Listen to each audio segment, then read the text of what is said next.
Okay, everyone. We are on, and I would like to open the Georgetown Planning Board, May 24th, 2017 meeting, Memorial Town Hall, third floor conference room. It's a couple minutes after 7, and I would like to begin. We have minutes, vouchers, correspondence. One item in the correspondence will require some discussion, which is the G. Mello Disposal Corp. Transfer Station. We then have 2 public hearings, 66 Parish Road and the Sims Development 5-lot residential OSRD. So with that, we'll go to the minutes. May 10th, 2017. Mr. Chairman, I move the board approve the minutes of May 10th as amended upon discussion. Second. Motion has been made and it has been seconded to approve the minutes for May 10th, 2017. Any discussion? I presume we cannot not approve minutes that have a motion, question mark, question mark, question mark. That was my question. So, what's I that? believe the motion was simply to endorse the letter as amended and present to Harry, which now appears to be thankfully a moot issue. Yeah. Yeah, yep, that's great. So, I think that's correct. Any other discussion? Andrea listened to it and she just couldn't make it Make happen. any Few sense of the attempts. whole conversation. I said, it's in there, it's buried. I'm pretty sure that Okay. was the motion, though. I mean, after Yeah. the discussion, that's. Seeing no more discussion? Approve the minutes as amended. All in favor? Aye. Aye. 4 yes, 1 absent. Moving on to vouchers. Is it clear to everybody the situation where we approved the 2 vouchers for the 105 and the 215, but we didn't endorse them, and we endorsed the 2 vouchers. So, with that said, just for the record, I'd like to just go back to the very beginning and just go to those vouchers of 105 and motion to approve them and then sign them. Just go through that whole thing again, even though we did it once before, just for the record. Make a motion to reapprove the voucher for Boston Systems to the planning office printer in the amount of $105. Second. Motion has been made and seconded to approve the Boston Systems voucher for repair of admin assistance printer in the amount of $105. Any discussion? No discussion, all in favor? Aye. Aye. 4 yes, 1 absent. Make a motion to reapprove the Land Law Publishers 2017 online subscription to Land Court Reporter in the amount of $215. Second?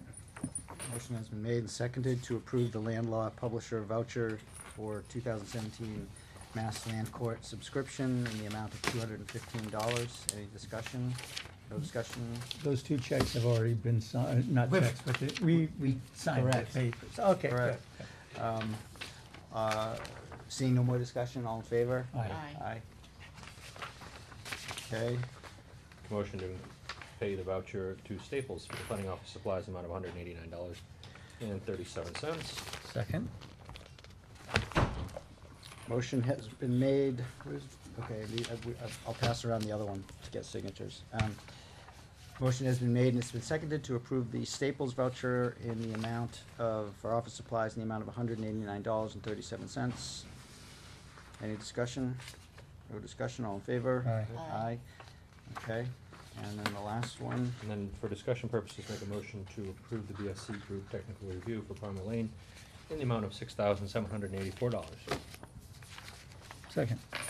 Motion has been made and it has been seconded to approve the BSC Group's voucher for technical review of Palmer Lane in the amount of $6,784.00. Any discussion? My only concern is this invoice is dated February. Both of them are dated, And some of them are in 2016, in November Yeah, 2016. did this just get misplaced, or?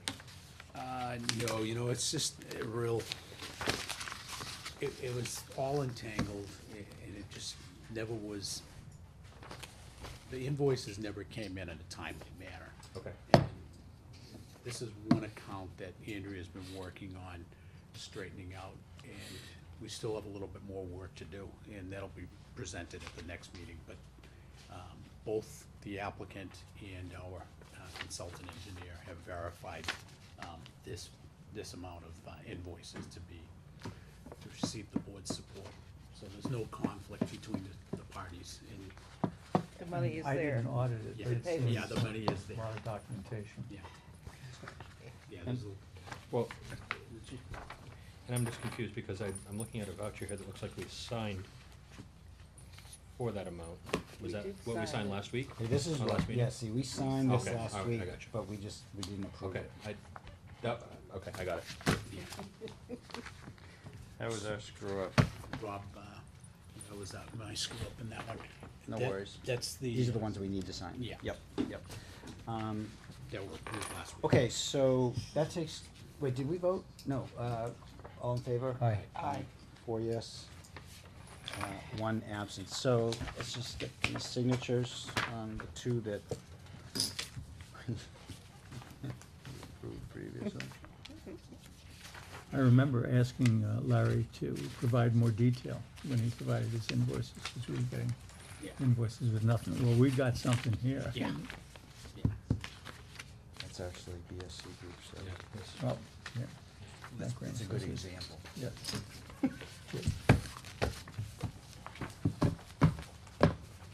Oh, before I forget, your rear tire is really low, He just felt it yesterday. so we'll take a look at it when we go up, it's really low. Thank I you. actually thought it was flat. Yeah, yeah, that's,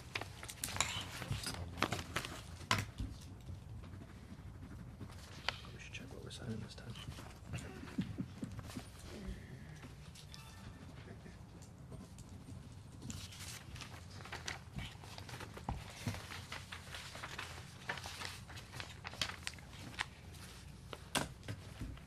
Okay.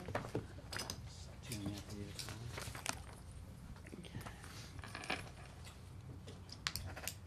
Approve the month.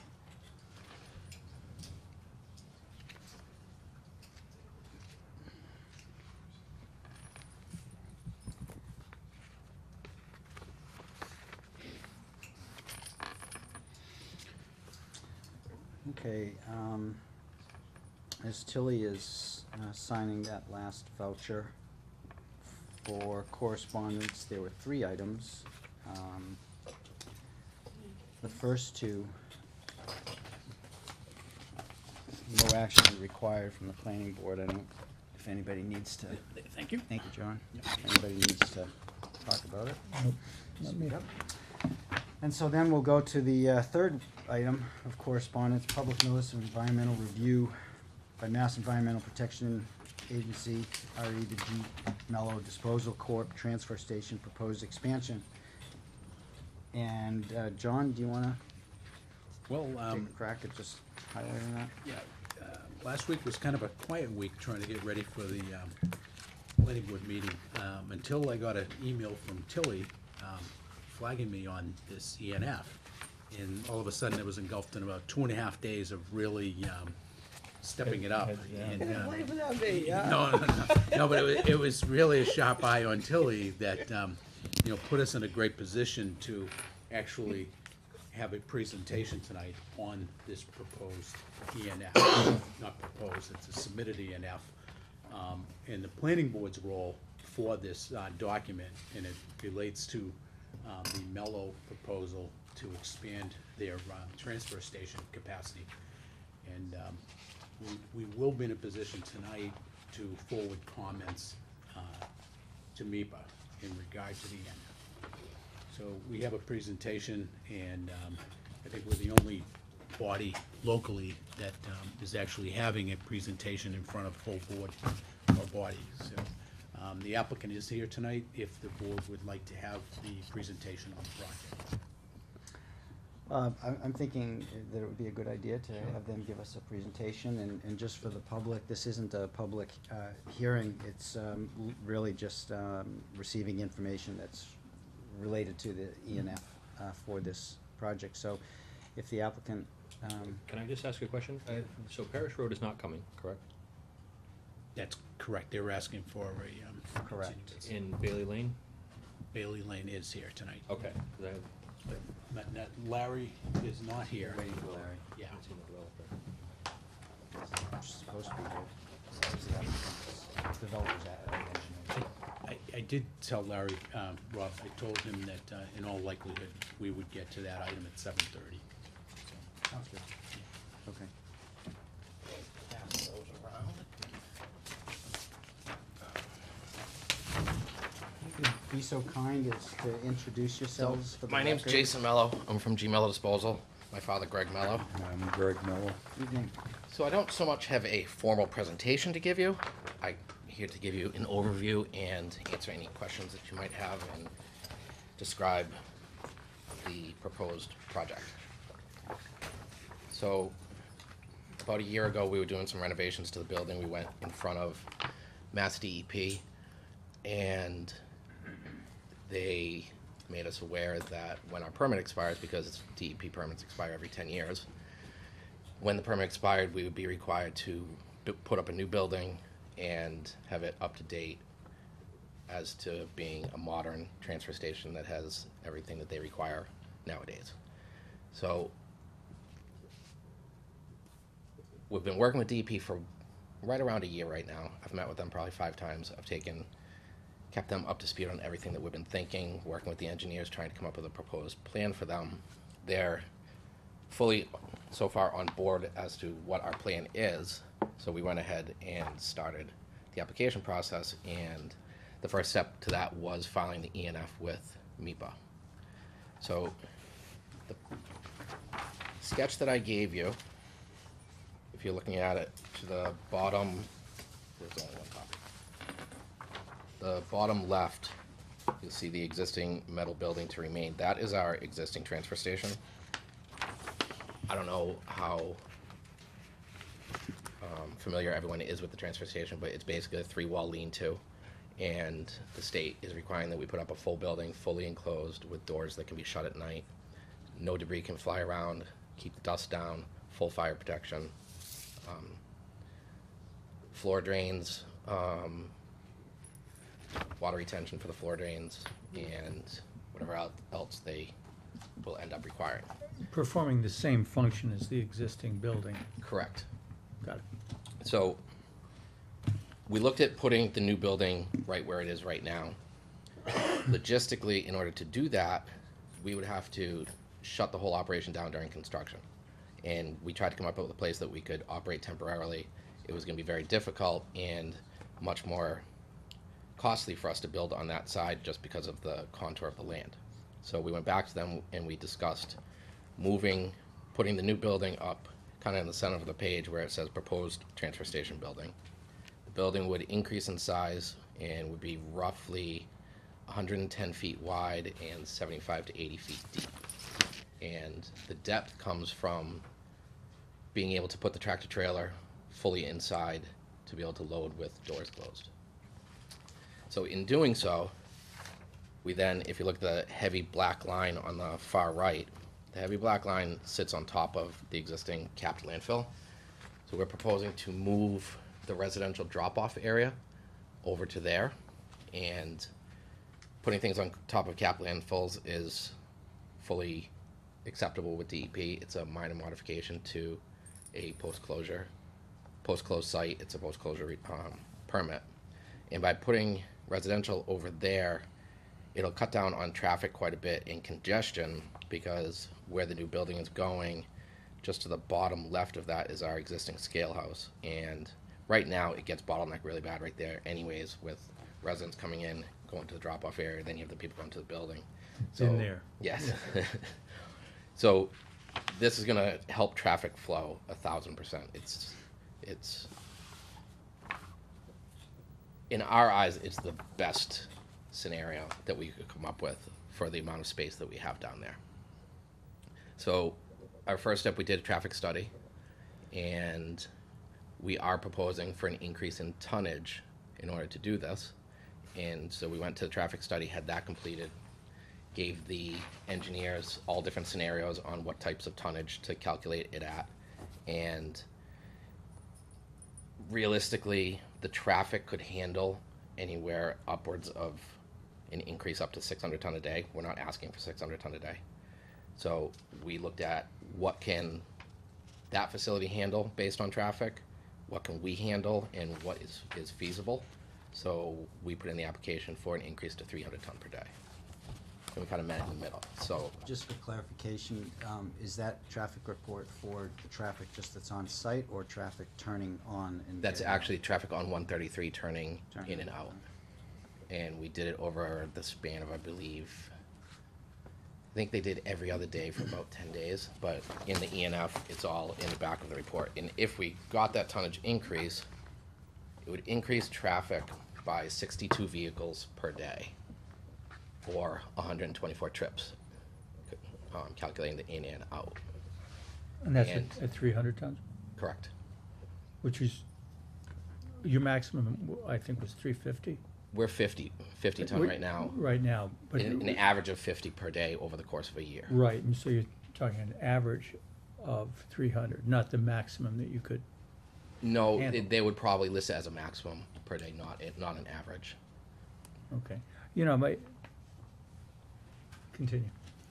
I'm open to questions at any time. Stop me at any time. I'd like you to kind of finish your Okay. description and we'll get back to it. So by increasing, the busiest times of day on 133 are from 7:30 to 8:30 in the morning, and then from 3:30 to 5 in the afternoon. We close at 3, so it wouldn't affect traffic at all in the afternoon. Realistically, the traffic that is going to be coming in for the increased tonnage, a large percentage of that is going to be coming from 95. It's not coming from the center of town, and a large percentage of that is already traveling the road, but going through the center of town to get to Haverhill or to Salem, New Hampshire, to other disposal sites. So in our eyes, we're cutting back on traffic going through town, and 90% of that traffic is going to come from the highway, and when they leave, it's going to go back to the highway. So it's not affecting the downtown traffic at all.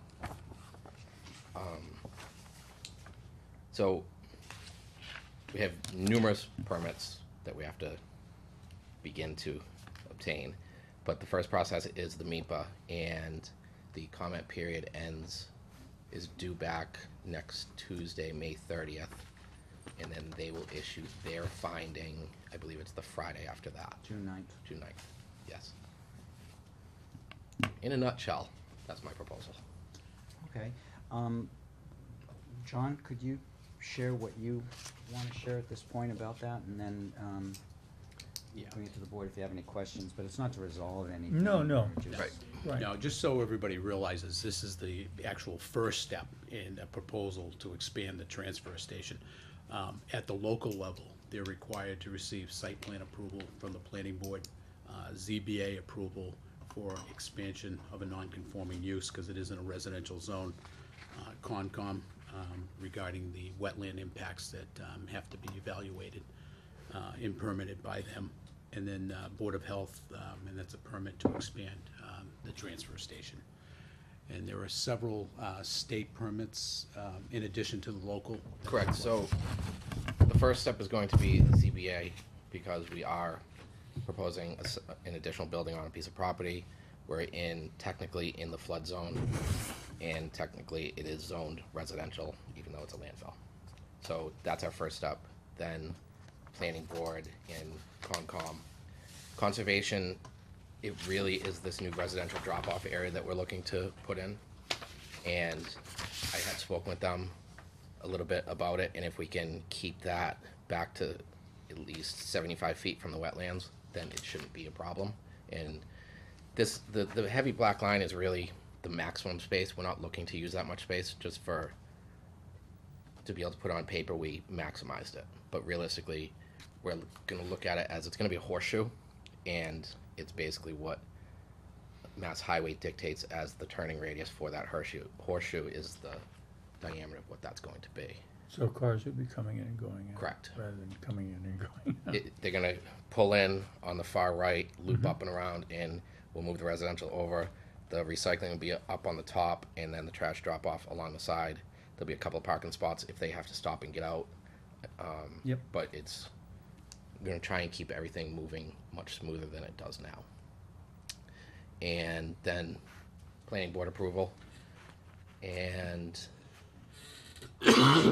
Board of Health approval. And the Board of Health, it would be a minor modification to the site assignment, which the site assignment dictates the allowable tonnage per day. So we'd be applying for the increase through them. And then DEP, we need a permit to construct, then a permit to construct, then permit to operate, authorization to operate, and then the final approval from DEP. Did you have anything else, John? Sure, yeah. Everybody should really keep in mind, when it is a site plan application, you're gonna go through the same process that every applicant does, and that's peer Absolutely. review. So there'll be obviously a strong emphasis on traffic. When you're going from 50 tons a day to 300 tons a day, and everybody in town knows it's probably the most visited site by both residents and, regional trash haulers. So there's a sizable queue that takes place there on the site inspection yesterday. It was a quiet Tuesday morning. It was quite busy. So just to envision, looking at the potential of more than quadrupling the traffic in and out of that site, obviously, for any town, a solid analysis of the traffic situation is going to have to come Absolutely. into effect.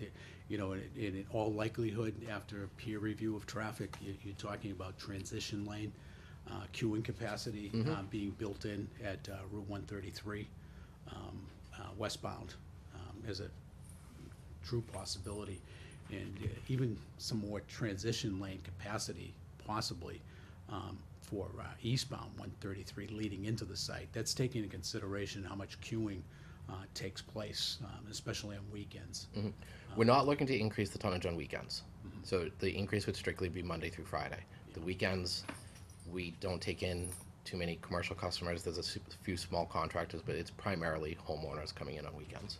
I think one of the things too, for any type of on-site development like this, and how much traffic is associated with it, coming up with the optimum traffic flow, and how that traffic is going to be optimally handled once it's on the property, so that it does get safely in and out of the property in the most efficient manner. I mean, because the worst thing you want to see is this queuing traffic, that's queued up both east and west on Right. 133, and that roadway just can't handle it. Absolutely.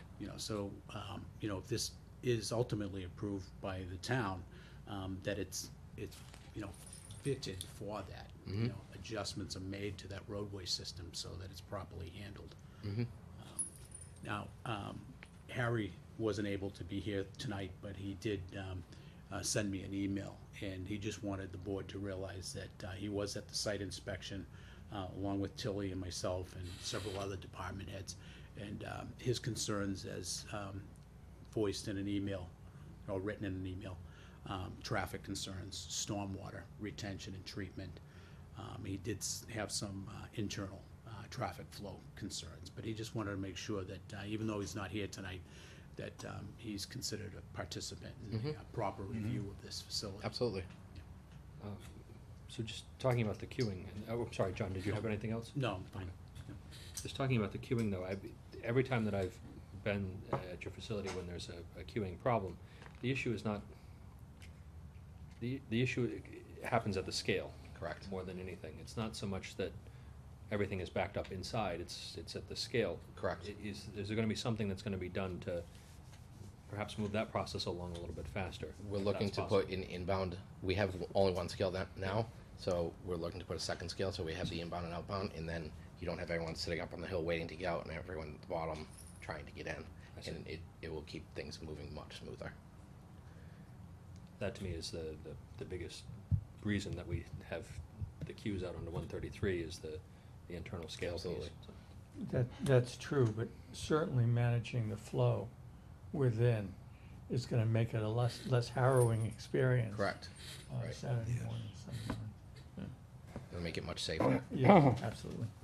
Tilly, did you have any? Like he said, it was at the site, and the only thing I was thinking of to start the process in the town hall with the boards, I think you need a letter from the selectmen, because they're responsible for that property. They own that, they're the responsible for, the town owns that property. Correct. That they're leasing, but I think that would be your first requirement, to fill out our site approval. Well, Because we would need that, okay. that would say, you know, that they go ahead. I've met with the town manager numerous times about this. I've worked with him over the last year while I was working with DEP. I know that he's spoken with the selectmen, but I have not presented to the selectmen, no. Yeah, that would be, Mhm. can you go over again, so the whole, push for increasing, and that's where I'm mostly concerned. The DEP will take care of everything else, but the increasing, I think, is really the issue. So you're going to accept from where? I'm just figuring out, where are you getting this garbage from, and what are people doing now? In all honesty, we may never have 300 ton in that today in there. It will be a gradual increase. It's really just looking to the future, so that 5 years, 10 years from now, I'm not coming back and asking to do the same thing. We looked at it, what that could handle, not so much that I want to put that in there Where right you off the getting bat. it from? Right. It's not. I don't have people banging on the door asking to bring it in right now. So the increase, if it happens, will be very gradual over time. We were just looking at what it could handle. We're going through the permitting, and that's what the tonnage that we came up with that is feasible. So go for it now, rather than come back and ask to do it all over again. Because my recollection, what little I know about it, you know, is probably more hearsay than anything, but the garbage business has their districts. And What do you mean? they have, this is my territory and that's my territory, and now you're opening it up, We definitely don't have territories. No. We definitely do not have No. territories. Greg, you No. you can tell them that. No, we've never had any territories at all. No. No, You but know- now you're opening it up to. No, we're communities. basically,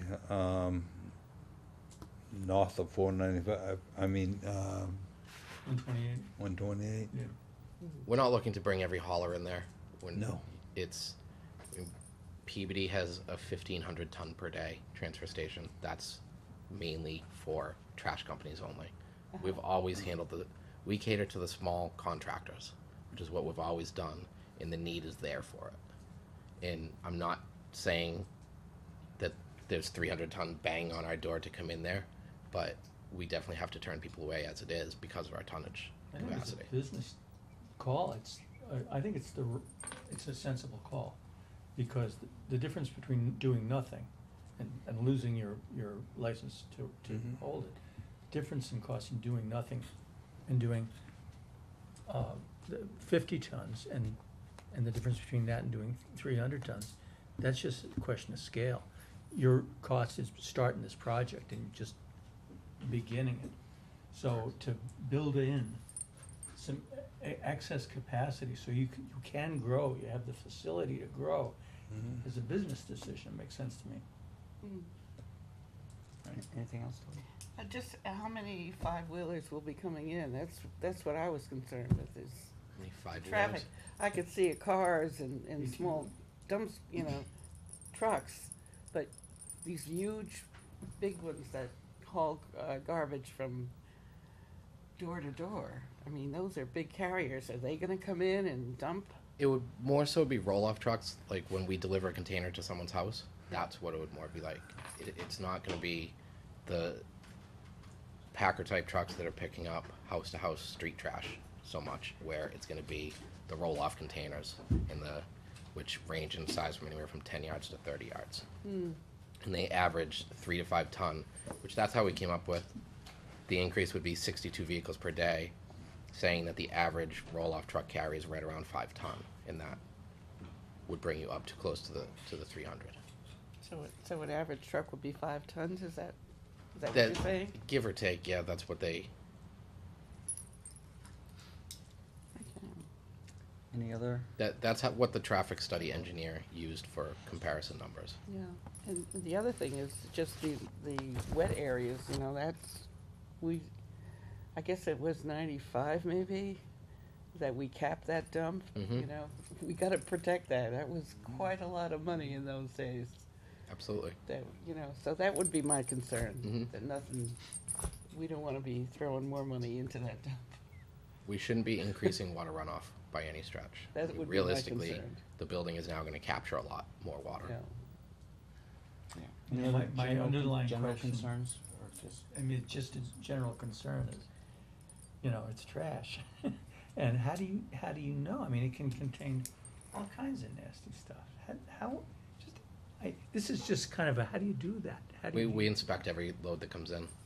You just eyeball everything? Yes, yes, as it's being dumped in. If it's rejected, then it gets reloaded and they take it back home with them. And then it gets recorded. Got it. Thank you. So, obviously, Conservation Commission will take care of those issues, which are really important. Mhm. Pembroke is a really valuable resource. I think, you know, business is good, the town needs business, the fact that you guys have to grow, I'm not sure if you wanna grow or you are excited about growing, but, that's good for the town, I think, too, and the taxes that will, be generated from that are a very important piece to this town, which obviously needs that, so, you know, thumbs up to you guys. Thank you. The, you know, the standard site plan review, heads up, things like lighting are gonna be something that we'll be looking at. Mhm. And, some of the noise and operations of the noise that gets created with trucks backing up at certain times of the day and things like that, and, After the construction, or do you mean during the construction? this would be after construction, Yep. but during construction too, I think. But as much after construction as anything else. And I think John already mentioned about the traffic and Route 133, that's a biggie, and how it's functioning inside. Those are the three biggies. So that was all for me at this point. John, you had in your draft motion, so I understand the draft motion, and then I understand the following comments, and I understand what the first comment is about. But can you clarify for me on the second comment, where you're talking about, in addition, the planning board would request that MIPA provide future support to Georgetown? Is that in addition to or in lieu of a technical review agent? That would be in addition to. In addition to, Yeah, so we would If still there's have any our. expertise that they can offer up Great. while we're reviewing these permits at the local level. Okay. Can I also preface? Please. Yeah. As I stated in the staff report, this is an option, whether or not this board wants to actually send comments, formal or otherwise, to MIPA on this. We are going to have our crack at reviewing the site plan. So this draft motion, as it's prepared, is optional, as I explained in the staff report. So it was, you know, one of those things I was doing as my assignment to fully review this proposal at this point in time, but also knowing that we haven't had a chance to discuss it, and, you know, we do know through the ENF and the content of it that they have to come into compliance to stay in business. And it's a major investment on their part to actually accommodate this environmental requirement for the company to stay in business and to be in compliance environmentally. So what our main concern is, I think, as a community, is just to make sure that the traffic associated with it is properly handled. And that would be for any use that goes on in the town, especially a high traffic generator. Right. It was like McDonald's, you were giving food away for free. So, as far as, the draft motion that John, has put down, for us, it seems to me, this is just one board member that it would make sense, this is our opportunity just to get these initial comments in and to go ahead and get those comments in, and then the process starts. Okay, you want the So, motion? if you're ready to read that motion, it's a long one, yep. All right, I move to forward the following comments to MIPA relative to the environmental notification from ENF, outlining the proposed transfer station expansion plans at 203 East Main Street, Georgetown, Mass. As written in our form 1 and 2. Need a second? Second. So a motion has been made, and it has been seconded to, motion to move forward the following comments to Mass Environmental Protection Agency relative to the Environmental Notification Form ENF outlining the proposed transfer station expansion plans at 203 East Main Street, Georgetown, Mass. And I am gonna read 1 and 2 just for the record. Taking into consideration that the proposed transfer station building expansion plans call for more than tripling its size, and expansion of refuse tonnage involves this facility receiving per day 6 times its present limit, the Georgetown Planning Board herein respectfully requests for the MEPA to require the submission of an environmental impact report for this project. For only by requiring the submission of said EIR will this project properly analyze and address all impacts, environmental and otherwise, that a project of said magnitude poses upon the town of Georgetown and the region as a whole. And 2, in addition to requiring the submission of the above cited EIR, the planning board further requests that the Mass Environmental Protection Agency provide future support to Georgetown relative to reviewing and providing guidance in relation to any and all required local, state, and federal permits involving the subject transfer station expansion plans. Any discussion? My only question is that all standard? We're not asking for anything above and beyond what they would normally do anyway? Right. Okay. Okay. Good question. Any other questions?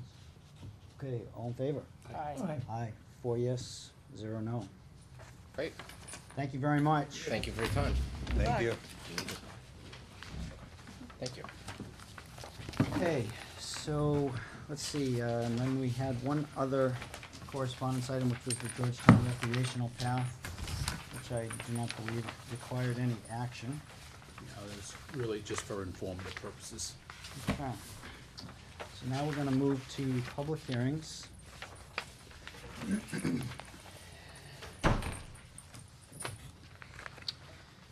We have 66 Parish Road, and need to reopen the public hearing for the purposes of continuing. Move to reopen the public hearing on 66 Parish Road. And then continue it? Motion has been made and it's been seconded to reopen the public hearing for 66 Parish Road. All in favor? Aye. Aye. Make the further motion to defer further review of the OSRD regarding 66 Parish Road to July 12th, 2017 planning board meeting. This extension request is reflected in the most recent submitted Form H, signed by the applicant on April 26, 2017, with the extension that's good through 30th of September of 2017. Second.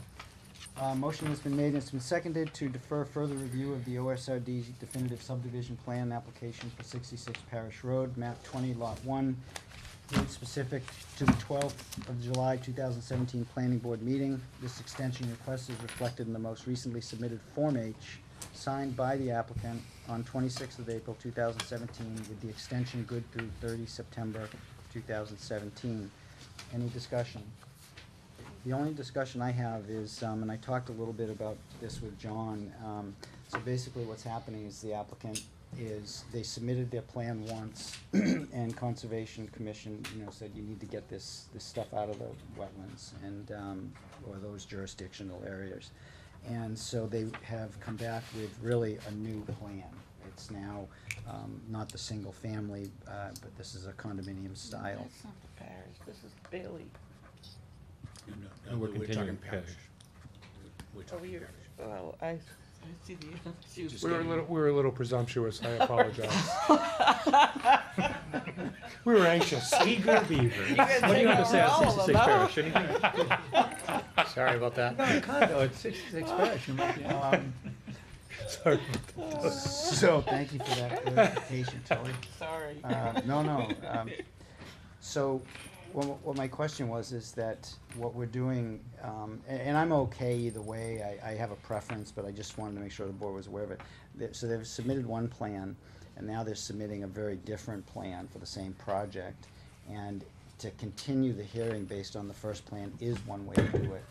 The other way to do it, for clarity purposes of record keeping, is to have the applicant withdraw without prejudice the first application, resubmit this second new application, which it is, it's a new plan, and waive the filing fees so that they're not penalized for doing so because they have, But I don't think we officially, did we, John, officially open that parish?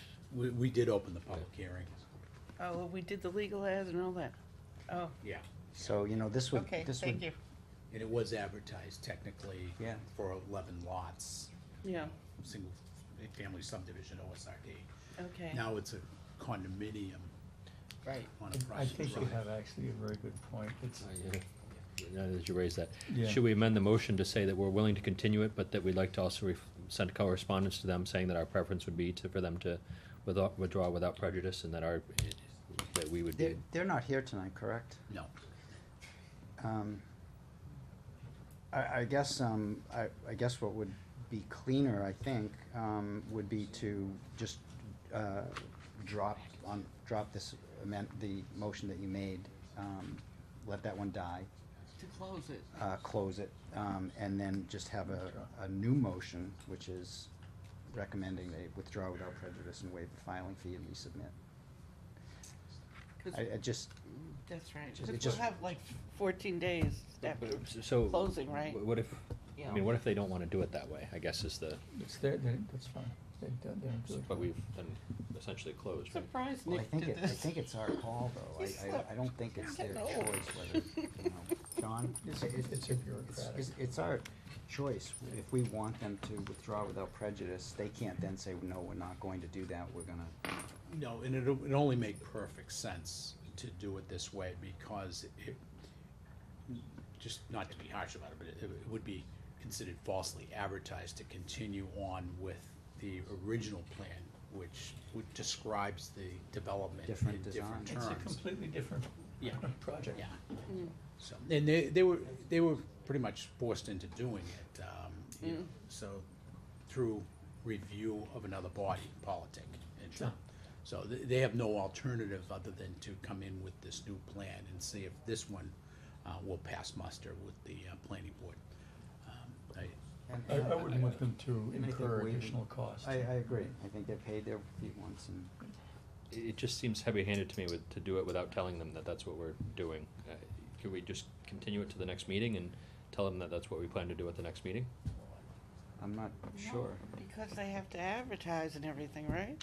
One Start way all we over. could do this, and I do understand what you're saying, you know, they're not here to defend themselves, Right. and, you know, shouldn't. And they're they? thinking they're getting an Yes. extension. What I could do is notify them of the action, but there was discussion, and it would make absolute rational sense for them to friendly consider withdrawing. And that, you know, the important thing for them is not to have to file, application fees again, cause those Correct. are substantial. Correct. And, you know, and they would want to go through the public hearing process from here on out in a clean manner that And is there's properly nothing in advertised that for. whole project that Right. has any relevance to this project. It's a completely different project, they understand it, and it may end up requiring, other local permits than what they've already applied for. So if we continued it tonight until whatever the date was. Yeah, July, At which point, they would withdraw that, we would close that, and we would open another hearing, or public hearing. so what I'll ask So them to th- do It is. wouldn't delay them either. Right, what I'll ask them to do is to submit in writing a request for withdrawal of the previous application, without prejudice, and, recognizing that no fees will be collected with this new application, other than, publication fees. So then in that light, we continue with the motion you had, which is to continue this and, okay, so then that's our discussion? And then And they then- submit to us withdrawal without prejudice, which we can do administratively, I presume. We don't even need to vote on that, do we? Yes, we do have to do. vote Okay. on it. So we vote it on the next meeting? What we can do, we can advertise, if everything goes copacetically, right? We can advertise for the new plan. It's a condominium plan showing 11 condominiums, freestanding condominium dwellings. We can advertise for that. At the beginning of the meeting, we can accept their request for withdrawal without prejudice of the previous plan, and that to be superseded by this new submission. You know, so we'll have a couple of motions ready to go at that new public hearing. I think that's nice and clean, cause it's not gonna slow them down, it's not gonna cost, I mean, it's gonna cost them the fee for the advertisement, which we might wanna just pick up. And when you advertise that, don't wanna would you be spend money. saying, I appreciate the gesture. I don't want the. What's you that? would, when you advertise that, you would be Democratic saying multifamily OSRD? Well, it's We're still trying to determine that zoning wise. Les you're is right, it's still working completely with new. their attorney. This is legitimate. Okay, fair enough. So, seeing no more discussion, all in favor? Aye. 4 yes, 1 absent, and you'll follow up with what we discussed. Yeah. then. And the continuing date is, what date did you say? July 12th. Oh, If we are meeting that. that's what I was just gonna ask, because we usually do one July meeting, right? Do we have anything on the 26th agenda? If not, looks like we're gonna gonna be meet on the July 12th. 12th. I was ready on my birthday, so we're fine. That's fine. So, I'm sorry, so, are we okay on the 12th? Yeah. As long as that's our July meeting. That our date? That sounds like it's, yeah, perfectly situated. While we're on the topic, do we wanna pick a, August meeting date also, or I'll leave that for later? Let's go to the Yeah, end of that. let's- Appreciate that. Okay, so that concludes the discussion of 66 Parish Road, and, we're going to, move to the, So I'm sorry, I do need to sign a copy of the extension as the clerk. You have an original, or should I just sign this and give it to you? You can sign that. Very good. Yeah.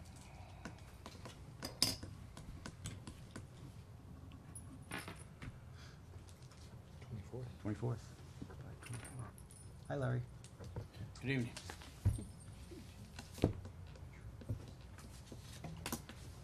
Thank you, Bob.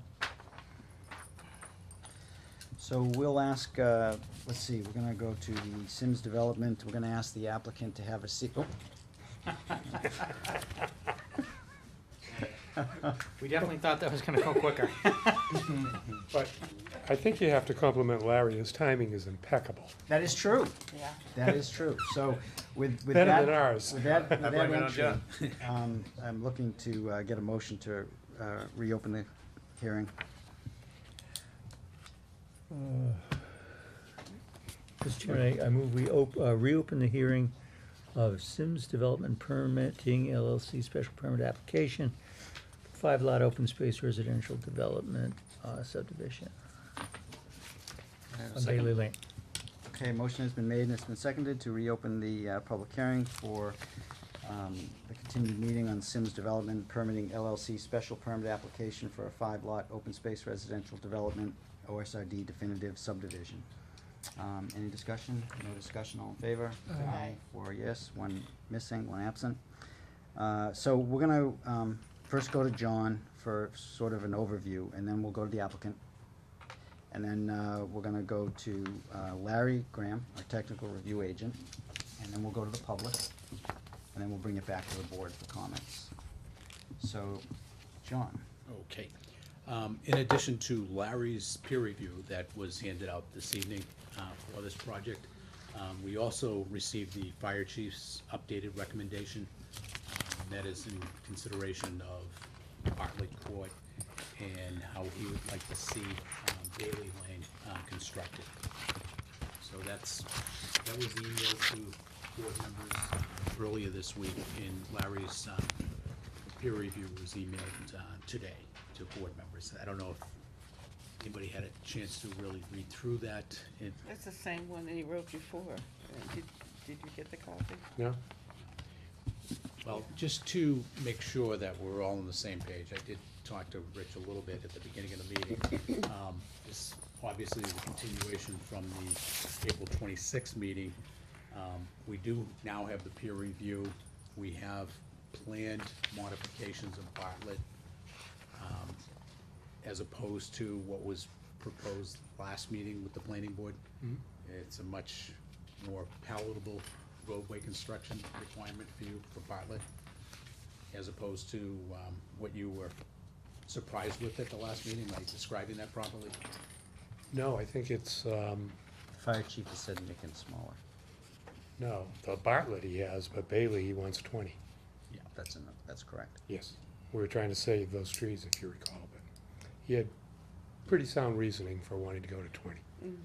So does everybody feel comfortable with what I'm saying? That's, you know, preceding what tonight is all about, and that is to continue on with the review, the actual structural review of what you propose to do with Bailey, Bartlett. And let's really all try to get on the same page. We have plenty of time, if I do say so myself, to try to iron most of this out so that we can move forward to a final draft of these plans, or near final draft at the next meeting that we review. That sound good? Yeah, that does sound good, and I guess I'd just like to echo that, and then we'll turn it over to you guys for a quick update. You know, I think the intent is to, after this meeting, for you folks to be able to work with Larry and just resubmit these drawings once, That's our hope too. one more time, and because this has gone on long enough. And you know, not cutting any corners, but that by setting it up that way, you know, that's the goal of the board Sure. anyway, so. As long as we can communicate with Larry offline. Yeah, Between now and the next meeting, we can get it Exactly, done. and we can talk about schedules at the end of this meeting with that. So with that, do you wanna present Sure. anything tonight? I do. I will say, though, that I don't have a copy of Larry's report. I didn't get a copy. So I don't know if we're planning on talking about that tonight, but What we're gonna do about that tonight, Rich? Thank you. Is, we had Larry come tonight so that he can go over that tonight. It's not to Want this one resolve, back, Tom? Oh, we can- it's not to resolve. right, no, I understand that. I'm just saying, if we were gonna go through it, I understand. Yeah. At the last meeting, it was requested that we, Could you, I'm sorry, could you turn that so the board members can Yes. see it? Thank you. absolutely. Tell me when to stop. Keep going. Thank you.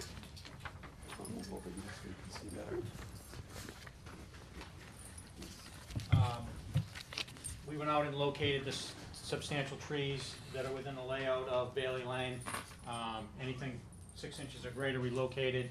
Those are shown, this is Bailey Lane. Those are shown and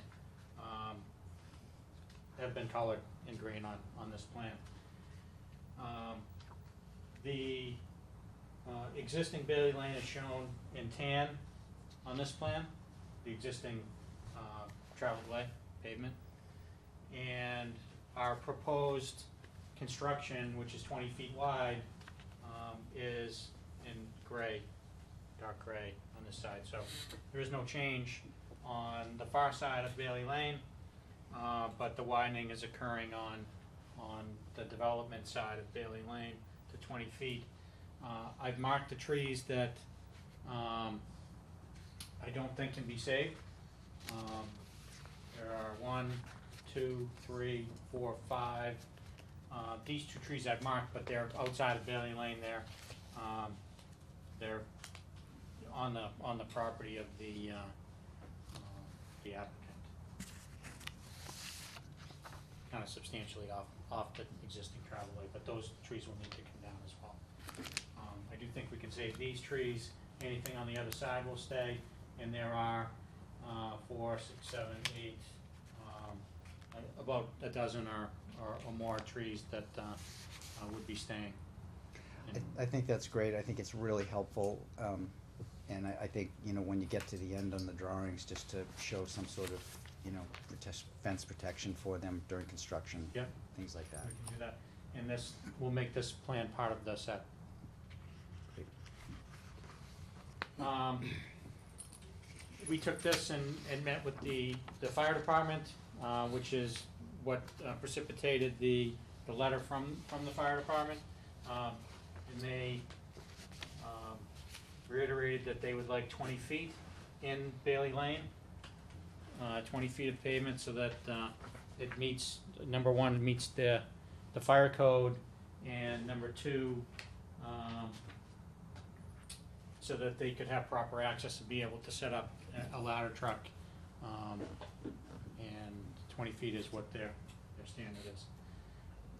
They did agree for Bartlett Court to be able to reduce the pavement width on that, consistent with the construction that was done for Jefferson Court. Jefferson Court, thank you. Jefferson Court is 12 feet wide, and it's got shoulders on each side, and we would agree to do that. I thought he said 16. Did I see it wrong? 12. 12? Well, yeah. And we would agree to do that. 12-foot wide pavement. We actually think the 12 is a little narrow, and would prefer to do 14. We think it's probably a better width, and then provide the shoulders outside of that, and leave the wall where it is. Given the fire code and the fact that they want a 20-foot access, we would prefer to have the walls constructed at 20 feet in case a future fire chief were to look at this fresh, and interpret the code as being 20 feet to the house, which many of the fire departments are. And we'd have that construction set. We don't need to build the pavement. We can have pavement and shoulders which aren't paved. That would be our preference. So 14 feet wide paved, and 3-foot shoulders on each side. And in those shoulders, we could do some permeable material to take the load off the drainage system.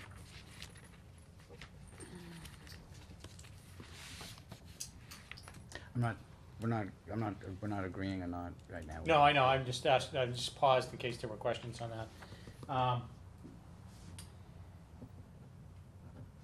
I talked to Lou Mamelette from the water department regarding the water loop, and I went back in time with him a little bit to the conversation that I originally had with him, which was, he asked us to run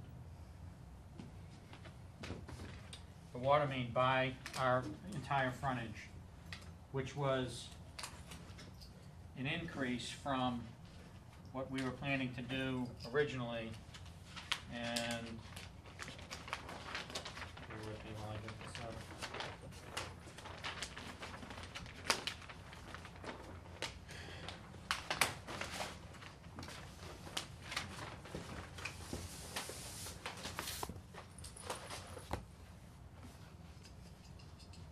Our original plan was to stop the water main back here, provide a service to this house, and then service these houses off the existing main that's out there.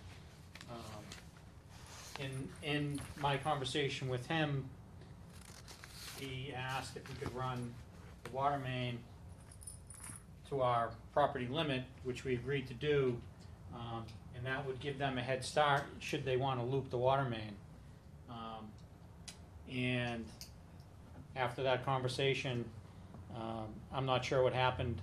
However, the water department requested that we provide a loop over to the other side of Bailey Lane, which is another 500 feet or 600 feet, somewhere in that range. And I guess the heartburn that I have, on behalf of the client is that it really doesn't benefit, this development, and this development doesn't need it. It benefits the 30 users on the other end of Bailey Lane, which have a dead end main. This water system is looped. It's looped through Mohawk Circle and back out. It is a looped system, so it's not dead-ended, and in my opinion, it doesn't need to be extended or looped through to provide good water quality for these users. So I had the conversation with him, and to be honest, he was not really invested in either direction, because he's on his way out. His way out. He's going to Chelsea for a new job. So I did say that I didn't think the applicant would be willing to do the loop, and that we were going to we would provide the water main to the property line, which again is another 150 feet or so from what we were planning on doing of water main, and provide a hydrant at the end of that. They could pick up from there, but that's where I left it with them. Okay. And I think we did also locate the back of the house on number 33, and showed that on the plan with a dimension to the closest house in the development, which is 150 feet. And we don't have that drawing yet, correct? Yes, it was emailed. That one there, yeah. That one was. That was the one that I emailed to board members. And then later in the day, this was happening early, that was last week, it was happening, wasn't it? Was it last week or this week? It was 2 weeks ago, I think. Okay. I'm sure you Yeah, sent it. what happened was I couldn't print it, and we were going back and forth. We finally did. All right, that's the one that I Yeah. printed to it, 11 by 17. Yeah, so for this evening's meeting, we do have it in the packet, and I emailed it to board members. It was also emailed today to butters. Well, I'll get it. And one last thing with the fire department, they were not concerned with the configuration down here. They did want to pull the fire hydrant from the location which we have, which is at the end here, out to the front, the intersection with Bailey Lane, so that they could, if they were gonna go down there, hook up and It's not included. hook up on their way in and be able to pull down there, but given the fact that it's private drive, he said, I don't really, care about being able to drive around that circle. Okay. Can I just clarify, this, I wasn't able to get that plan printable.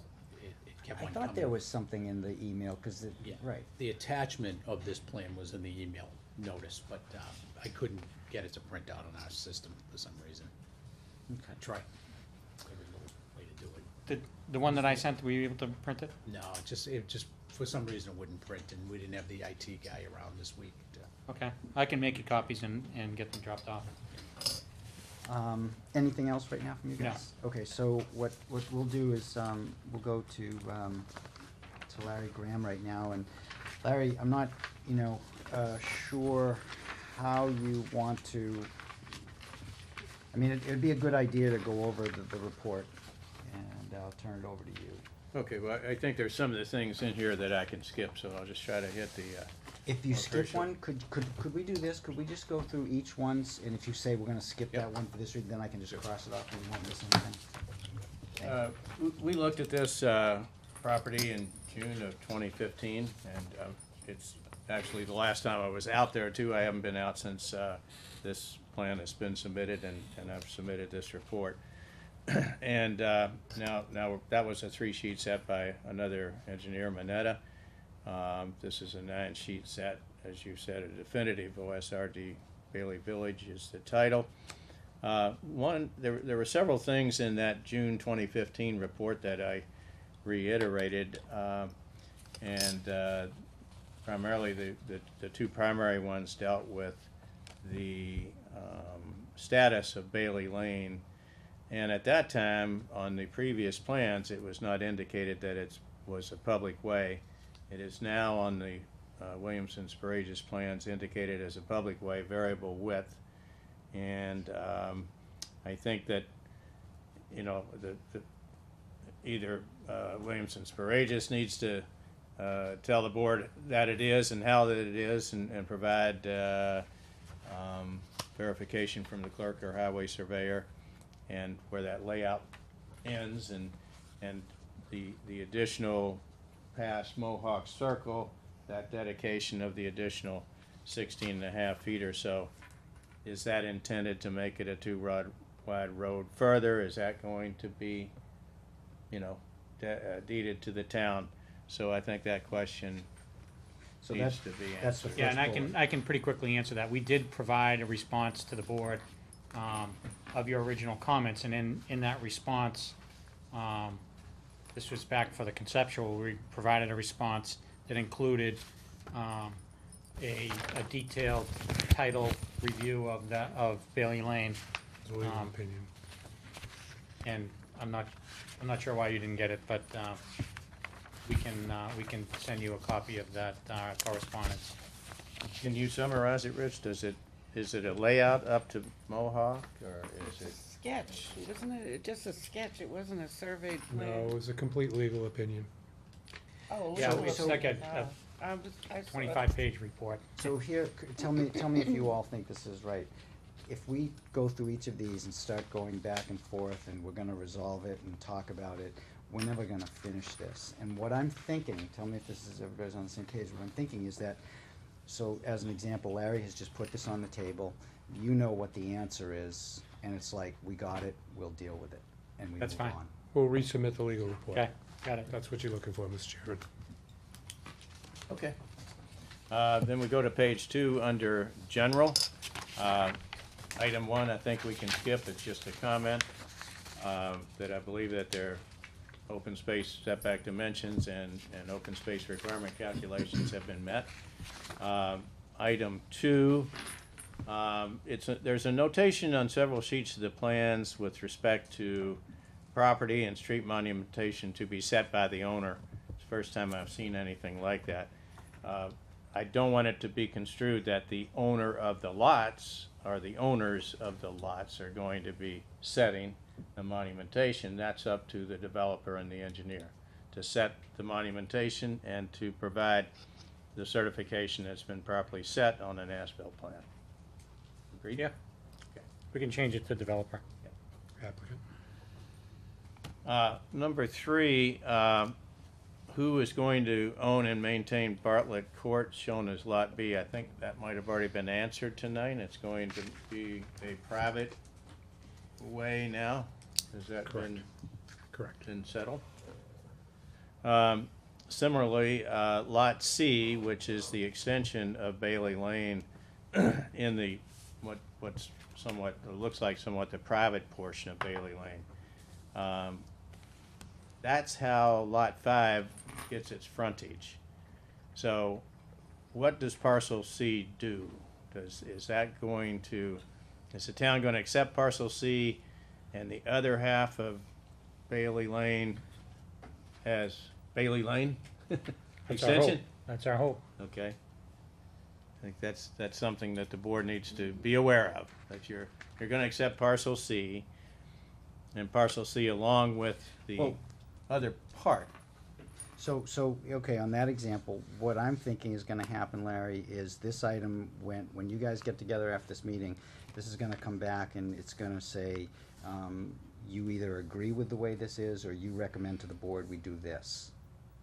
Cause what I want is for the board to be able to say, okay, we've got this, these are the last items we're ticking off, and if you say you don't agree Yeah. with them and this is what we want, the board's probably gonna say, we're going with that. I mean, basically, I agree. What I'm saying is that the town is gonna have to take some action to take parcel C in the other part of Bailey Lane and make it an extension of Bailey Lane as an accepted, way or a street of the town. Well, there is sections of Bailey Lane now that I don't have any proof, I don't know if the town does, that between lot 33 and 50, I think it is, we have no proof of it ever being accepted, and our road surveyors never put it on the list of accepted streets. Is that in this stretch, you mean? Yeah, not at the end, but the whole thing, the rest of Bailey Lane.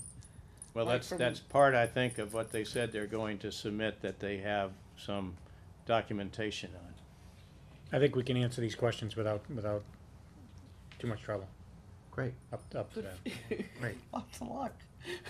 If I could just add, Please. that'll be reflected in, say, the approved subdivision plan for the layout of Bailey Lane. And then it'll be further reflected in the as-built plan, which the planning board will take action on, and ultimately the Board of Selectmen will vote somewhere along the line, having a public hearing, accepting this new layout of Bailey Lane to include that particular parcel. So we should be able to properly document everything from here on out, leading to an updated layout of Bailey Lane in its entirety, as what we'll end up approving with this subdivision. And you're saying perhaps all the way from Taylor Street to the end, or? No, I'm just saying. It's what- already been accepted except Okay, for that. just this that latter, piece. last 150 feet or so? Yeah. Okay. No, hold on a second. You're getting me confused with you talking back and forth. Right now, without this development, between 33 and 50, it's not accepted by the town on Bailey Lane. I could not find any proof. I think I found where Bartlett gave it to the town, but I don't see it listed anywhere in our records, town records, that section is accepted.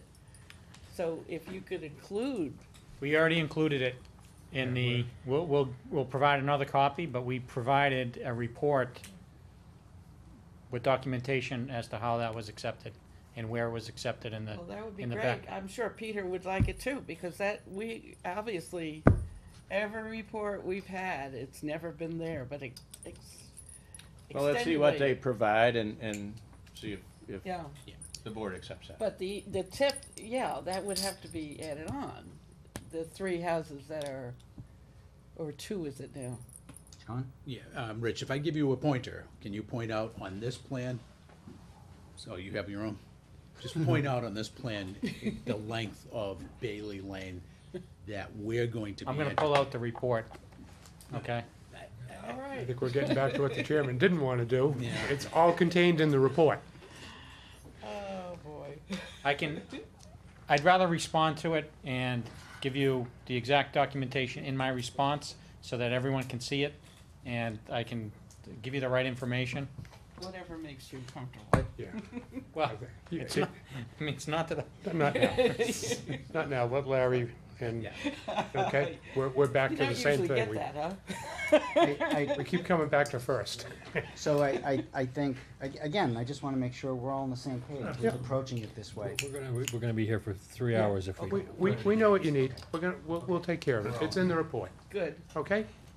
Let Larry go on. Lastly, under General A, number 5 is a fairly long paragraph, but basically, they have put on their plan that the back part of this is in priority habitat 1440. It's got a number on it. It's not necessarily a concern for the planning board, but the planning board, in any approval action, should probably have a condition in there requiring Conservation Commission approval, and perhaps then highlight that under the notice of intent, you've observed that the plans have this Larry, we have a HESP. letter from Makes it- Natural Heritage. This doesn't require conservation, so we'll get you a copy of that letter from Natural Heritage. Okay. we have to get a permit. Yeah, Yeah. yeah, I mean, Yeah. more than just that, they have to look at this thing and They have. basically sign off that there's no endangered species there. No, there is. And There is. and they've laid out what they want done. Oh, and- survey and all that stuff. Yeah, so Okay. we have a sent- letter for you. Yeah, we've sent them this. Yep. And we're gonna get a permit based on this. Okay. Is their commitment. We have it covered. But we have to go, Okay. we don't wanna pull the permit until Yep. we're, Yeah, Well, Okay. John ought Close to it. see it, because they usually lay out what you have to do. They did. In the construction, they did. so he should We'll have a submit the copy of letter. that. Great. They, Thank you. exactly, we've got extra hay bales, and there's a certain time of year that they have to be opened up so that the salamanders can get over the hay bales. It's the turtles. Is the turtles, I don't know. There was some animal that couldn't get over the hay bales during mating season. And you're Hay gonna, bales will do that to you. and And I believe you also have to Here's a cover. rabbit hole. Here's a rabbit hole. I like where this meeting's going. If you have any piles of soil or gravel during your construction, you have to cover it at night. I'm gonna put them over on those missing parcels between 33 and 50. Okay, so back Roadway. back to the report, please. Roadway. Yeah, roadway Stop number looking for one, the Rich spoke about the walls, leaving them wherever they are. I think that's a very good idea. They're called out on the plan as modular block walls. It looks to me, given the inverts that they're proposing on those cross drains, that they're gonna have to be a structural wall, at least at some length there, so that should be provided to the board. The details of that wall. Number two, a little bit difficult to interpret the plans as to the extent of the bituminous curbing along Bailey Lane and at the intersection of Bailey Lane and Bartlett Court. So I've asked that the plans clearly indicate left and right where the curb begins and ends. Subject to the approval of the owners of numbers 33 and 35, we've suggested that the driveway aprons be paved from the edge of pavement to the street line, just so it's, stops the gravel from running into the street. Number four, also continuing the driveway aprons for lots 3, 4, and 5, and the entire driveways of lots 1 and 2. Number five, recommend that plans be revised to provide a provision for a turn in and out of Bailey Court to Bailey Lane in the southwesterly quadrant. That might go away if the fire department's not concerned about it, but what I was wondering about was whether or not there could be at least some passageway from Bartlett Court into Bailey Lane in the event that Mercy Equipment had to use Mohawk and come around this way to get in, or the occupants or residents had to do the same thing, perhaps for a down tree or something. I think that's consideration the board might want to That's a good make. idea. Recommend all improvements proposed by the plans be made through the application of binder pavement course. This is probably a condition that's standard in any approval that you might make, and then a surety deposit made thereafter for the completion.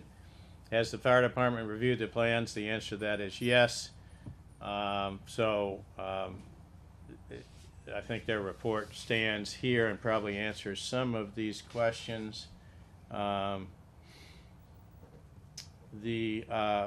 I did notice was that on lot 4, this turnaround, which I presume is for primarily emergency purposes, that's the turnaround before you get up into here, that there's no easement shown on the lotting plan for this improvement out here. So I think that probably needs to be picked up, an easement or extension of the right-of-way, one way or the other. And in addition, since that's right at the head of the driveway to lot 4, and the purpose of it is to turn around Mercy Equipment or other people that drive up there and want to turn around. So it can't be used for snow storage, shouldn't be used for parking, needs to be kept open for the public. So some kind of condition needs to be thought about in that regard. The proposed paving of Bailey Lane beyond this point is only about 14 feet wide. Wondering if that shouldn't be continued on up at the same 20-foot width as the rest of Bailey Lane. There are 2 lots that come off of it, and I think one existing house or 2 on the other side of the street. The plan should provide on sheets 5, 6, and 7 the proposed paved width of Bartlett Court. That's going to change now, but I guess that's going to be changed to 14 feet plus the 2-foot shoulders. Plan should show a proposed edge of pavement and curb radii, proposed driveway widths for lots 1 and 2. Generally speaking, there's some dimensional items that have not been put on the plan that should be put on the plan, so that generally speaking, we end up doing construction off of these plans. So keeping that in mind. There appears to be a parking space off Bailey Lane at the trailhead of the open space. Right in here. I don't know if that's intended for 1 car, 2 cars. It probably was spoken about before I came aboard here. And that space should probably be dimensioned and the surface course defined, and perhaps a sign that it's the parking space for the open space users. You deleted those, right? Yes. Yes, what we said is we would just leave that area, and not mark it for parking or anything. We took the spaces off, but left it a widened gravel area. Neighbors didn't want any parking. They didn't wanna invite the Okay. parking, but Okay. Maybe we people should in the have- know could, That's the access could- way to the open space, that's right. so maybe a sign there, something, Just something for, says no parking. conservation area or something, or open. Some sort of signage. Yeah. Yeah, I figured you're gonna do a no parking sign in that turnout, so you can do that in your conditions. Okay. And when we get to the public, I'm sure we can talk about that again. Number 12, the plan specified what's generally known by Mass DOT as a Type 3 bituminous berm detail. I don't think that's the more appropriate section would be a Type 2 or a Cape Cod berm. Something that's a little more durable when it comes to snowplow encounters. And it basically it's on the 20-foot wide street, so your plows are gonna be pushing right to the berm. So I think a berm that encourages the blade to ride up on as opposed to peeling up that Type 2 type berm, a detail that Rich and I can talk about. Under water and utilities, I haven't been out there to check streetlights. I don't know where there are any, if there are any, but generally the board does like to look at lighting, and sometimes you decide that you don't want any lights, and sometimes you decide you do. But perhaps the plans could be updated to show that there are lights here or not. Number 2, under utilities, and it's under water, I suggested too that the water main in Bailey Lane that Rich just spoke about coming up to this point, and I think you mentioned it, end as opposed to a stub, end with a hydrant, because there's just a few houses on that 8-inch line. That water's gonna get pretty stale as far as running water through it for a few houses. Put a hydrant there, it provides a means to flush it occasionally and clear that water out. Under details, I talked about the curb section detail. Also, it's shown sitting on top of the top course. As Rich knows, probably an oversight, it should sit on the binder course, be locked in by the top course. There's a couple of places where the concrete pavement detail specifies 1-inch top, and 1.5 inches is what it needs to be. On the precast shallow catch basin, and actually on the catch basins, I'll jump ahead to one of the drainage comments. They're proposing a catch basin, double grate basin, somewhere right here. Yeah. Yeah, right here. And that's gonna have to be a bigger 60-inch diameter basin or so to accept a double grate. I'd rather see another 150-foot extension or so, pick up the water sooner off of Bailey Lane, make them both single grate, keep them at the 48-inch diameter. The detail should also specify heavy-duty frames and grates in accordance with Georgetown Highway Department spec. Same thing for the shallow drain manhole detail. The 20-foot wide paved driveway detail should show per the regs 6-inch, not 4-inch loam. Again, the pavement match detail specifies 1-inch top should be 1.5 inches. I suggest the stone trench detail, which I think is a good detail and a good construction BMP to use here, show that the entire trench be wrapped in filter fabric. And I don't understand why the 4-inch perforated pipe is there. As far as I'm concerned, you could take it out. It's not going to do anything. Under drainage, we haven't completed the review of the stormwater report. I've looked through it. I don't expect there's gonna be any issues, but I wanna reserve the point to come back to the board with having reviewed that in a little more detail. I'd just like to jump in on that one, Larry. I would like to have that coordinated with these guys so that they again can, you know, have the drainage report done, and that whatever issues may come up, get them resolved with them before Got we see anything. Yep. Notes 5 on sheets 1, 6, and 7 referencing some safety grates for larger pipes. They're only using 12-inch, so that note can be changed there as necessary. The plans propose 2 infiltration systems for roof drainage for each of the 5 generically depicted dwellings. I think it's a great way to handle the drainage off the roof. It's clean, put it in the infiltration chambers, but I would like to see the detail of that, how many chambers, what size, what type, insulation detail, and what capacity they have based on the generic roof roof sizes, whether it's going to take a 2-inch or a 4-inch coverage over that roof. The bigger thing on that is who oversees and signs off on these things. It's always somewhat of an issue because we can put the infiltration chambers designs on the plans, all well and good, but as a building inspector, the guy that signs off on it, and when does he do it prior to occupancy? You know, I won't see it again, and your subdivision inspector won't necessarily see it either, because he's inspecting the subdivision and not the building of each house. So it's always something, you know, we need to try to work out, try to work a solution for. The Bartlett Court profile, Rich, it looked to me like they're not clearing each other, although the plans suggest they do. We can look at that. I think the Bartlett Court profile of the drainage needs to be continued through the infiltration pond and the riprap outlet. It stops short of that. And the next one I've already talked about.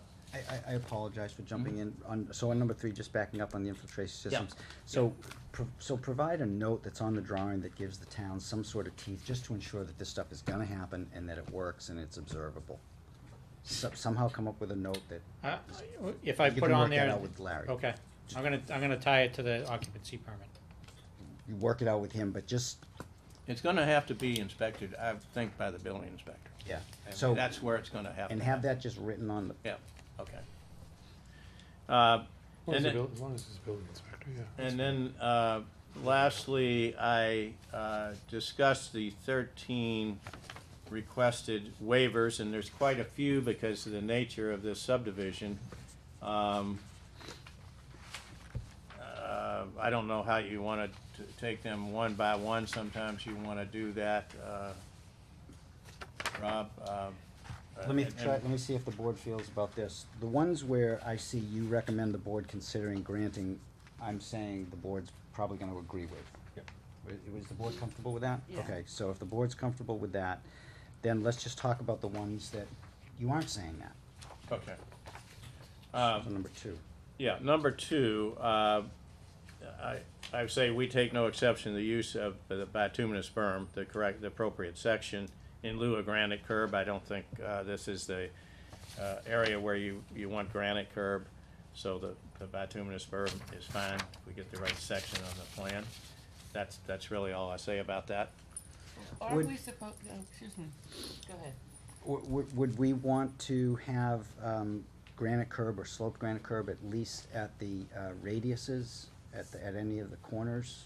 Well, there's really only one radius, I think, and that's coming into Bartlett Court, in that northwest quadrant. I'm just thinking that's where plows usually, Yeah, that's a plow encounter area, probably. and if, Rich, how do you feel about sloping it? I mean, it's cheaper than straight face, but Larry, slope hold up reasonably well? 'Cause it Slow just granite looks a curb, lo- yeah. It just looks a lot better out I in- definitely wouldn't recommend a than vertical, straight but, face. yeah. Yeah. We'll agree with Just that. on those radiuses. On the radius for Bartlett, we'll agree with that. Oh, okay. And then the next one that has any discussion is the request for less than 3 feet of cover over the piping. It looks like you've got it all the way up and down Bailey Lane, but on Bartlett Courts, you're less than that. I don't have a problem with it, providing you give me the specs from the manufacturer of the HDPE pipe that says you can, get by. And if it's off the roadway, that's different than being in the roadway too. So if you're gonna narrow the roadway, perhaps you just got that crossing, I don't know. But I think we can handle that. Okay, can I have a question? Excuse me, Larry. Please. When we grant these waivers, aren't we supposed to have them be the benefit of the town or the residents in this development? Aren't we also supposed to define that when we do this, when you agree to it? I'd like to know the purpose and the benefit. Yeah. Okay, Well, thanks. well, you're gonna know more of a purpose and less of a benefit would be my guess, to the, the town in this case. But a lot of these waivers are just not appropriate for the development that we're considering.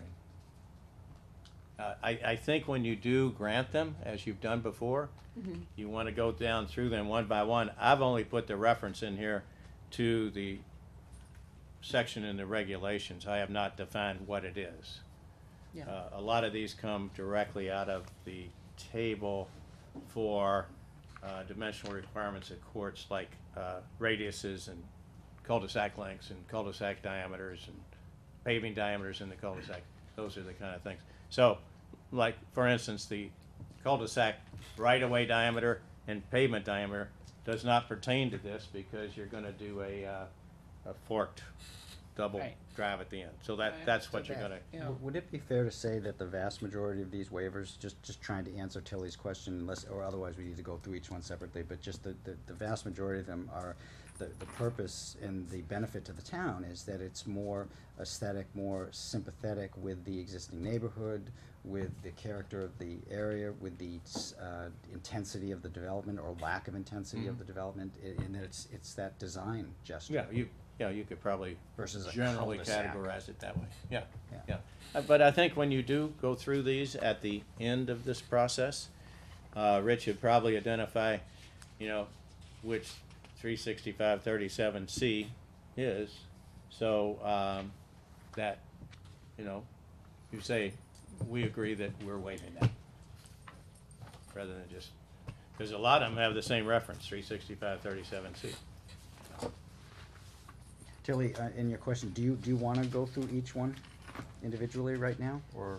No, Yeah? I just Okay. thought that when the developer comes to us, well, what do you got to say about it, John? What You're the Rob player. just said earlier, you can see by the plan that they're trying to keep within the scale and character of the roadway construction, the typical roadway construction in that vicinity of town.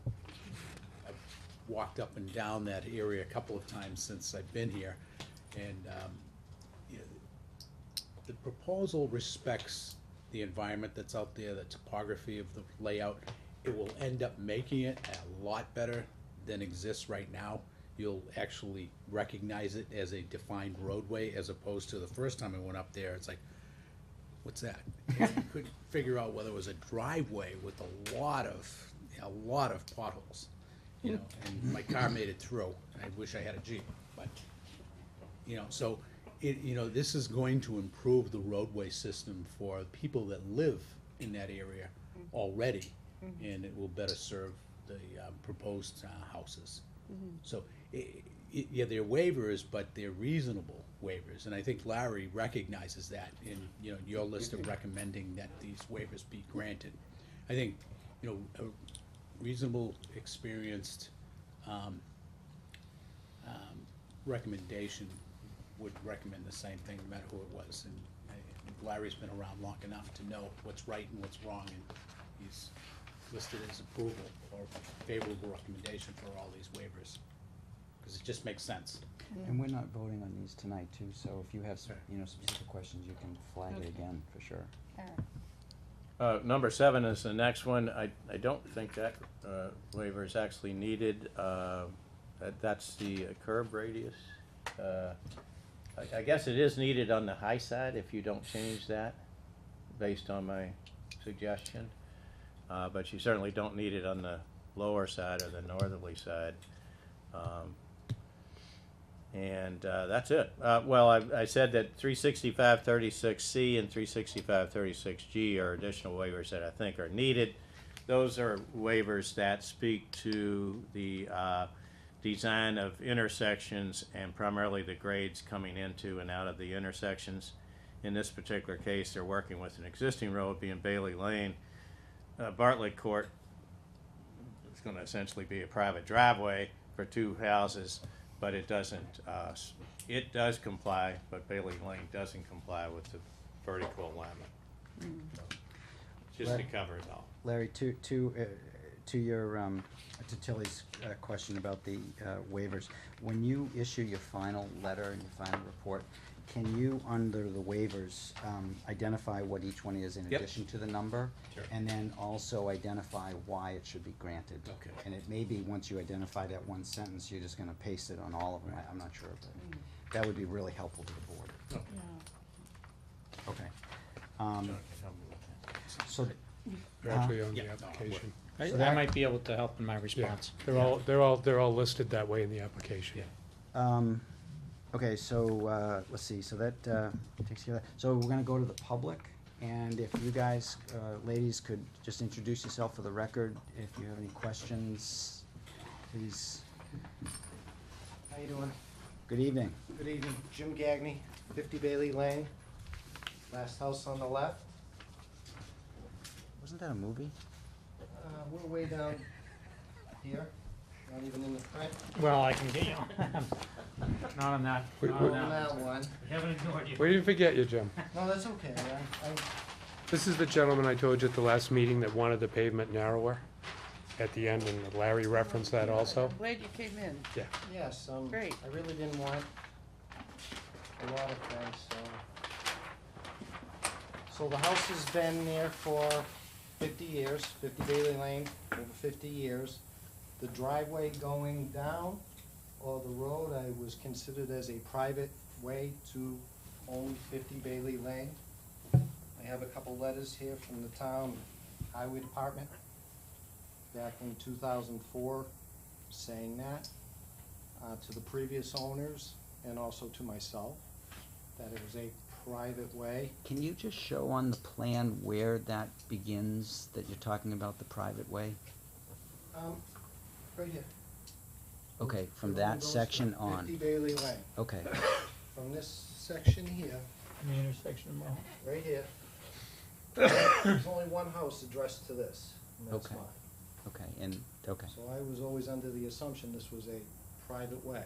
yeah. As the sign says, private way, right? I mean, I don't know. I don't know the legits to it. All is that's what I'm under the assumption, that it's a private way just to buy a house. So that's why I question why the driveways, and my question was really to move the driveway down here, if it was to this house, but I can see it's not. That was my only concern, why I didn't want the pavement. I wanted to just keep it the way it was, because if you're gonna move it up to this driveway, now you became a road, it's not a private way. I really want a hydrant, this is where all the snow ends up down the end of the road. That would be very difficult to have a hydrant there. I shovel out all these hydrants and plow them. And I also keep the road open to the public so they can walk through. We have a lot of people with baby carriage and so on and so forth, so that's a straight through that I've been taking care of now for 14 years, that I shovel in the winter time so people can still do their walks. So I'm a little concerned if this is correct. If it's, I don't know per se, I don't know if I have to get a lawyer for this. All I know is I have 2 letters saying that it's a private way, addressed by the Have you provided copies of those letters, and if not, can you please to Oh, to sure, the I can town provide planner? you copies of these, 100%. I don't have copies with me. Okay.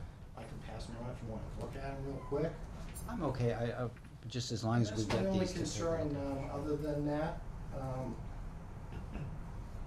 There is no, we just had new poles put up here, new electrical poles. My utilities go under the road to a pole on the other side of the street, which has just been replaced by the electric light.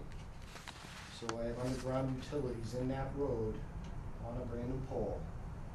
All these are brand new poles, all brand new telephone poles up and down Bailey that was just recently done. Kinda sad we didn't pre-plan that, but be that as it may, those are my concerns. I don't have water from the town. There is no water from here back. Ends right here at the hydrant, and loops through Bailey, just like Larry said, that's where it goes. So I have no water. I'm not anticipating needing water. So I'm a little concerned because I've got a lot of people coming there. I get the water department telling me they're gonna be blowing, you know, pipes in the ground and everything. And I know you guys got construction going, so I'm a little concerned of what I'm gonna encounter, because I've tried to keep it as natural as can be. I've spent, you know, lots of money on bin pack through Benton Warren. I can provide those also, that I've taken care of the road, as documented in the town letter. So that's my only concern. I don't know anything else. But you Larry, don't can own you- the road, right? You I- don't own the road back in front of No. your place. In front of No, my it's house? a way. It's a private way just to 50 Bailey Lane. Do not know about Is it- owning. It's an illegal opinion. So, you know, It's that's. the first paragraph in the legal opinion that And we, is- we is it- submitted back in 2015. And what does that say, Jeff? Can you just read that? If it's a short paragraph. Yes. You've asked me to opine on whether or not the subject property has the right to use and improve Bailey Lane. He points specifically to a small portion of Bailey Lane encircled by hand on the attached plan, Exhibit A, which is the area beyond Mohawk to the end of our frontage. Exactly what he said. In order to prepare this opinion, we obtained a full title examination of records at the Essex South District Registry of Deeds. As to the subject property, we also looked at other documents and plans of record at the registry regarding Bailey Lane and at public documents and plans on file with the Georgetown Town Clerk and the Planning Office. Based on a review of the available materials, we are of the opinion that the owner of the subject property has the right to both use and improve Bailey Lane. The vast majority of Bailey Lane is a public way. This is shown and confirmed by grants and plans, including a land court registration plan. Copies of some of these documents are attached to and marked Exhibit B. A segment of Bailey Lane in front of a portion of the site is a recognized private way. That area that you circled, Exhibit A, is shown as an existing street on the Georgetown official map. That change was made in 2010 as a consequence of direct action by a town meeting. Copy of the town meeting vote and the relevant portion of the official may, I don't even know what that means, are attached and marked, or it must mean map, official map, are attached and marked Exhibit C. Placing that portion of Bailey Lane on the town map is confirmation that such portion of Bailey Lane is recognized as a way in existence and used as a way by multiple property owners. The deeds and the chain of title to the current owner describe the property as being bounded by Bailey Lane, see Exhibit D. By statute, every instrument passing real estate title estate abutting a way shall be construed to include any fee, interest in the grantor in the way. The title conveyed shall be to the center line of such way. Further, the title of persons who acquire land bounded by a street or way that runs through the center line of the way and carries with it the right to use the way along its entire length.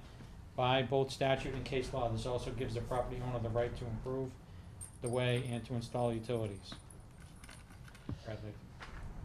In other words, we need John to look it over. Well, to clarify, I thought that paragraph was to Bartlett.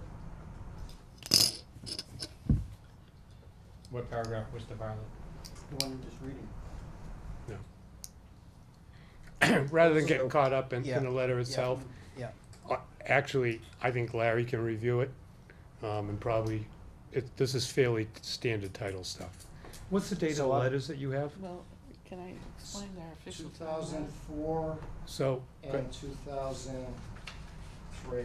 okay, so those letters predate the town. If Town you- meeting. The town meeting of 2010.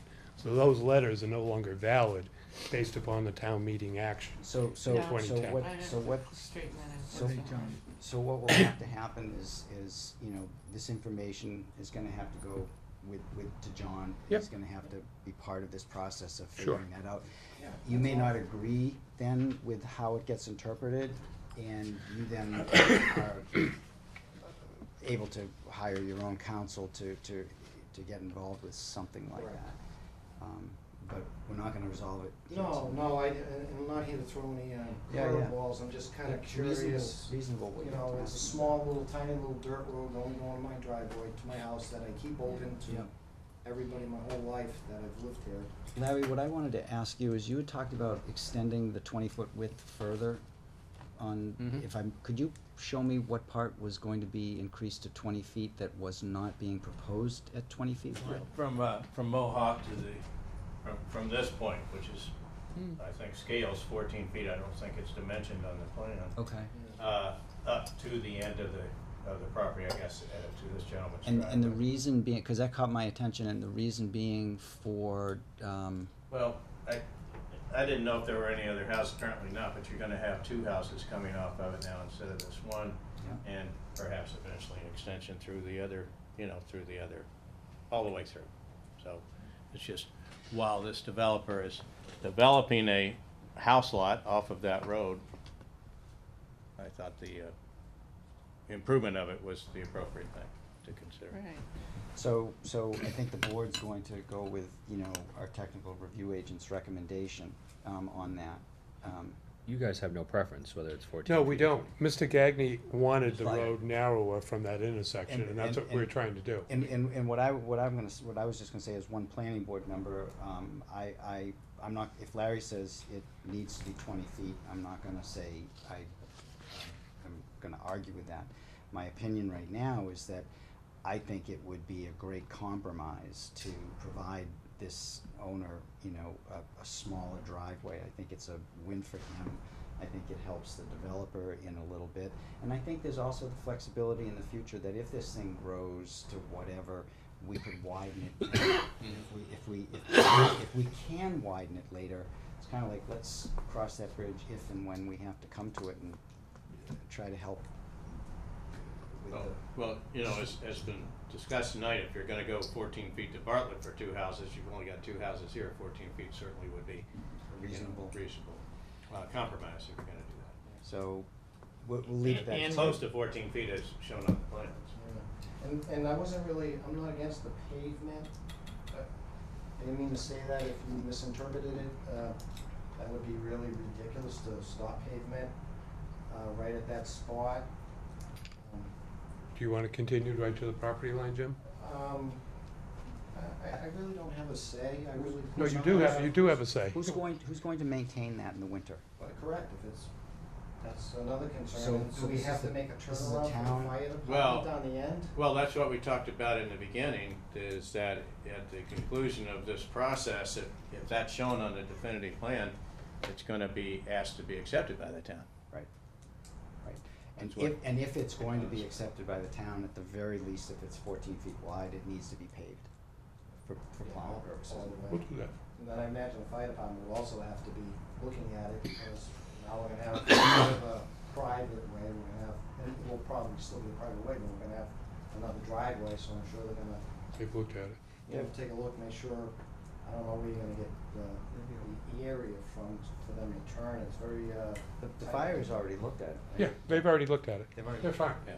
If anything, we're just improving on what fire is seeing, because we're gonna continue the You're pavement. not making it worse, you're making it better. Right. Yeah. I don't see how you can make it any worse. I do think those, the Give me time. utilities, Rich, the utilities you talked about that are existing now underground, obviously, are something you're gonna need to be. Right, find I'm not out where gonna they are. accrue a cost for moving that, correct? Well, last meeting, I shouldn't wasn't have to, for but- cutting and stopping that pavement of the driveway, I didn't think that was proper. Yeah, And I'm not in agreement with not making it 20 all the way. I think, you know, this is our time to, all these years, we've suffered with Bailey Lane, and now we wanna skimp on the end of it. It's not skimping. That's not the word. Well, I think it is. I just don't- 14 to 20 is. Just so you all know, I've Oh, I 14 see, years up okay, there, that's what you I mean. happen to, You mean now? I agree with the potholes and for some reason, usually when Santa Claus comes by, we get our potholes filled up a little sooner than later. I'm very happy with it, just the way it is, so I've not had an issue, no vehicle issues, and. So, I'm confused, do you want it paved or do you not want it I guess that's what I'm not sure I understand. Do you want it I paved don't, up I'm your- not an asphalt, type person. You know, I have a dirt road from here to my house that I look forward to coming home to every day, getting off the pavement, so that's how I feel about it. So you would like the pavement to end at that the last developed house? Whatever you guys decide, wherever I don't want it, I don't want the driveway across the street from my house right here and the house right there either, what's the difference? I just think for the future, you know, Well, we I'm don't know what's sorry. gonna No, happen to I'm the other just trying to end. I think- understand what you're looking for. Tilly, I that's think all. if you took a walk down there, I think you'd know nothing's gonna happen. It's all wetlands between the two Bailey Well, lanes. yeah, but, well, our water department wet. fellow said there wasn't.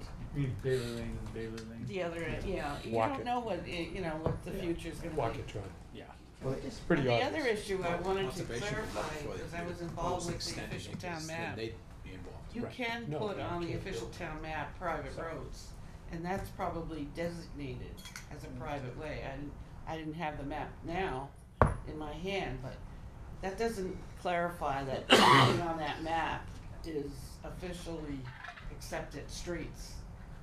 That we had to include everything on that, private and officially accepted so streets. so that'll be an issue that you and Larry and the Well, applicant will work out and come to. It's public, our understanding is public to Mohawk, beyond that it's private, but you still get to, you still have the right to it, to maintain it and to use it, as a way, and to, use it as frontage. That's why it's on the official town map. Do we need John, would we want town council opinion on this, or is that not necessary? I don't think it's necessary beyond what has already been rendered. Okay, You know, the real question is, do you need a turnaround of some sort at the end? John, I don't understand that comment beyond what's rendered, because, I mean, the lawyers was looking out for them, and I appreciate that, and I'm sure that what he says is accurate, but it might not be. You don't see any benefit in having John Eichman take a look at it? He hasn't been involved in this already? He's I been wasn't involved clear in on that. other aspects of he, this, but not. yeah, he was involved when we did not have a town planner for the longest time. Okay. And when the other And, case was denied, the I- other application. If, I can have Brad push that, if that'd make you comfortable, I mean, I mean, there's a lot of ways you can look at this, this last house that goes beyond Mohawk, you know. well, you got two issues. One, you got the legal right to develop it. So let's clear that off by having Brad Latham get a hold of, is it John Eichman John from, Eichman. Copman and Page, right? yes, Yeah. And then really it boils down to the simple issue is what does the board prefer for pavement width beyond Mohawk? mhm, Okay? My perspective is, and Jim, correct me if I'm wrong, but when we talked 2 years ago, you didn't want it going the full 20 feet to there because you were afraid it would invite more people to the property line to walk down there. Did I misunderstand that? Yeah, well, a little bit, cause I kinda like people going by, that's Okay. been the thing for me, to make sure that people are always going by there, they happen to like it, the baby carriages, the Okay. dogs, the walkers, we all say hello, they love the area. So I can't seem, so then you want 20 feet wide. There's either you want 20 or 14, there's no I don't care. You apparently like a more rustic, non-paved A or B? environment. A or and B? I know, it's tough. Well, There's no um, C. But I respect, I think that this is one of those examples of something that predates I don't zoning. care. Get it over with. Yeah, it's just a tough one, I'm just not done. A or B? He hasn't lived there that long. No, No, I've- Yes, he has. It's the point of the How long road. have you lived there? 14 years here, that's 14 all. years, yeah. That's not bad. 14 years. The only thing I was wanted was this driveway to be down here and then just leave it alone, but you guys don't wanna upgrade the Bailey Lane, this is your opportunity. I get it. Okay. I would just love to leave it just the way it is, you can pave everything you want and. totally get it. That's not it. That's all I'm saying, man, you know. So I Assuming think, that ship has sailed. I think it has, I think You it want it has to 14 feet wide or be, 20 feet wide? deduced based on the conversation that I'm hearing from him, 14 feet if he had a magic wand, the closer to what his world was like before the disturbance, the better. Okay, so you want 14? We could Well, do 14 with a shoulder on our side, Mhm. because we have access to that side. Mhm. We could do a 3-foot shoulder on that side and get it to 17 feet, and it would be 14 feet of pavement with a 3-foot shoulder, and it would Be a spot for the snowplow. be a spot for the snowplow and collect be a snow. little bit. That work for everybody? I think it makes sense. I just wanna add another little wrench here. It, Oh, thank it is an OSRD, so we can be as creative as we want to. I think the most important part is for DPW plowing vehicles, any service vehicles, being able to turn here and go down Mohawk. As this gentleman just pointed out, he'd like to see a driveway servicing as access to this house coming off of here. Correct. And then foregoing any of this construction here. That This, can't happen. you can't see that working. No. Why? Because that'd look like hell for the other house. Having the driveway come across its front yard, that'd look like No. crap. That's stupid, Mm. that's, no. Or just even I think we driveway had type shown of that construction. on a That's prior terrible. concept in the There was the a concept phase, and cul-de-sac it was- down there it at one was- point that you guys Yeah. proposed, yeah, that we Yeah. soundly rejected. and we got rid of it. You know, the DPW is not going to be appreciative of having to drive down this roadway and then have to back out to get to the turnaround. They don't wanna back up anywhere. They wanna be able to keep going. That's what they do now. Oh, I know, because it's inconvenient and it's the only way to do it. I think as long as the intersection with Mohawk, I think it's that balancing act of, you know, you have a fire vehicle getting to that last house, and do you put in a turnaround for the fire chief back there for the one house? Or do you say, no, you're gonna drive in, you're gonna service the house, and then you're gonna back up to Mohawk, and then you're gonna leave that way? And that's how I would approach those situations when it's just for that one house. What's gonna happen though is the new owner that lives in that house is going to back up onto Jimmy's yard to make a turnaround. No, we're giving them a turnaround in front of their door. In front of their door? Yeah. They'll be able to turn around on their lot. Yeah, but you not always have, you know, you have 3 or 4 cars, they're out there almost on the street parking. I just, I'm for assuming, one person on the board, I wanna stick to the I'm Pretty poor, assuming- pretty poor driver that can't back into a 14-foot right-of-way on a Right. 3-point Well, turn. the family could have teenagers that are just learning to drive. You can't engineer for stupid. Yeah. I would agree. Are you all through with your comment there? I think we got the gist of that. I'll get you guys some copies on the next Very meeting. appreciate that. And- It's the sooner the better. Do they mean is this mean anything? Is I this- don't know, we should definitely see Let's having see them. what it looks like, I'd love to see it. That would be These great. guys- If you wanna look and. No, if you could get a copy. I'll get 'em back to you. And if you could do that, the sooner the better to the town planner, that would be perfect. Yeah. I shall drop them off to you, Thank sir. you. 100%. Please. Terry Olbash, 33 Bailey. Will you be providing a more of a landscape plan for us to see? When do you wanna do that? I'm assuming that you guys are gonna put together a plan as part of the final set. Okay. And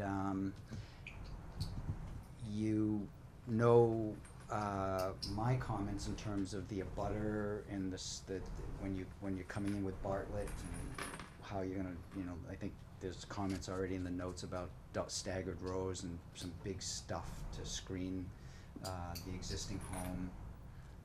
We talked about that last time. So basically Okay.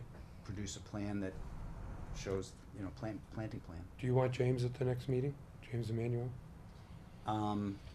I think it would be great if you wanna end this one, because if there's something that needs to be added, he would understand a bring him. discussion maybe, and you would too. Also, And, I don't know, I think the big oak tree that's in the middle of my driveway is scheduled to be torn down. This one right here. So when that gets torn down, what happens to my driveway? Will it be repaved by you, or? Cause it's gonna rip up, it's gonna be big roots and everything, so. Yes. Anything we destroy, we will repair. and you will be. That doesn't mean we're repaving the whole driveway. We'd do a saw cut and pave to that. Well, it was one of my suggestions, and since this resident is here this evening, I suggested that you pave from the edge of pavement to the street line, which would repair that particular area where the trees come down. So Larry's already covered you. So it's not gonna match the rest of my driveway then? No, I don't, is your driveway paved now? It is. Jeff, there is So they should repave from this edge of pavement up to the street line and then match your pavement at this point there. Would I be able to put, the joint funds? That, no problem. On the trees that come down, somewhere in the ordinance, I don't know where it is, it's buried somewhere, or it's at the end, there's a requirement that if you take down a tree in the public right-of-way, of value, that you need to replace it with a certain amount of tree. I don't know, that's as much as I can remember of that ordinance. What I wanna make clear is that you find that, and that the trees that are coming down, for example, this tree that is coming down here would wanna be replaced with whatever that ordinance is requiring it to be replaced with, and then maybe we can locate it in conjunction with the applicant. Okay, But, so that's in the ordinance somewhere. we'll find it. This is a picture of Jim's, my map. This is his property. This is the line where his lot ends. This is the town's property. I think you had a question. Hi, Edward Olbeck, 33 Bailey Lane. I didn't mean to do your No, job. no, that's I fine. also wondered when if that would have come to fruition and they do take down the oak and they repair that pavement, would I have an opportunity to contribute to make the driveway full, complete? Yes. Instead of choppy? Yes. In other words, you'd wanna pay to have your whole driveway done right? So it's, Absolutely. At a reduced rate, of course. You know, I put you in direct touch with the site contractor. I've done this in a lot of places, and the prices are almost always better than you could get on your own. Yeah. Only because we're doing that much more paving. You know, you're not getting that Right. two guys in the dump truck. Anyone else? From the public? If I could, Jim Thornhill, 5 Mohawk Circle. Yeah, the gentleman who's gonna join the planning board. He came back. I just want to reiterate a couple things. One was the scale, for this plan, the scale and fitting with the neighborhood in that area of town. I think it's very, very befitting in terms of what's over there. Last time we were talking about 20 or 24-foot wide roads. It just sounded like it would be a nightmare highway type thing, replacing Bailey Lane. And the scale and the location and everything, I think this is very fitting. What number house are you? 5 Mohawk? It's right across from Bartlett Court. Oh, right. It's up No, there. no. Oh, I thought, I'm sorry. Bruce. I get you confused Further with Bruce. down, aren't you? You're at the It's around bottom. the, just around the corner. Just right in the corner. Down here. Oh, all right. Oh, So, two minor comments, and I appreciate the expertise about maybe widening Bartlett Court where it approaches Bailey Lane in case, for whatever reason, someone has to take a left into there going down the hill. But it just seems like it would just unnecessarily widen that, where 99% of the traffic, I think, would be in and out of Bailey Lane going down towards Taylor Street. There are opposing driveways right now that if anyone needed to turn around, maybe not a fire truck, but at the foot of the retaining wall on the east side of Bailey Lane. Greg, that lives across from Ed and Terry, parks his dump truck over there. So there's more than enough room for him to back in and out in the current condition of Bailey Lane. So if someone really needed to get up to Mohawk Circle, if there's a tree down or something, it might take a 3-point turn, but I don't think it would be that difficult to do. I guess I wanna just echo, it is a question mark for me, and it is that rare exception if there wasn't, you have only one way in on Bailey Lane and one way in for a fire truck, and if for some reason, you know, you had one of those tree blowdowns and a bad storm and there was an ambulance needed to get in there or whatever, I don't know. And Larry, your comment was to do what with the mouth of Bartlett? To open it up a little bit such that a vehicle could make that turn in, because I don't think this turn is gonna happen even with a car. So either, I know I guess we've got a tree right here, Rich, is that the base Yeah, of it? that's a tree. Trying to save. Trying to save that tree. Yeah. The other struggle that we have is the grade on, Yeah. on, yeah. on So Bailey. it's really gonna dump in, I understand that. But either widen it around that tree base, or if possible, sneak it through over here. Just so there's another way to get in there, and I recognize that it's probably 1% of the time gonna be used. I wonder if, I thought one of the reasons we angled it like that was keep the headlights out of that house from that.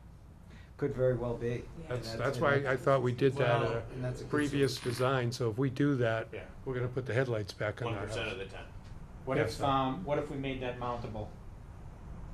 So that an emergency vehicle could mount that turn. Yeah. Use grass pavers or something in there, sure. Use grass pavers and grass it.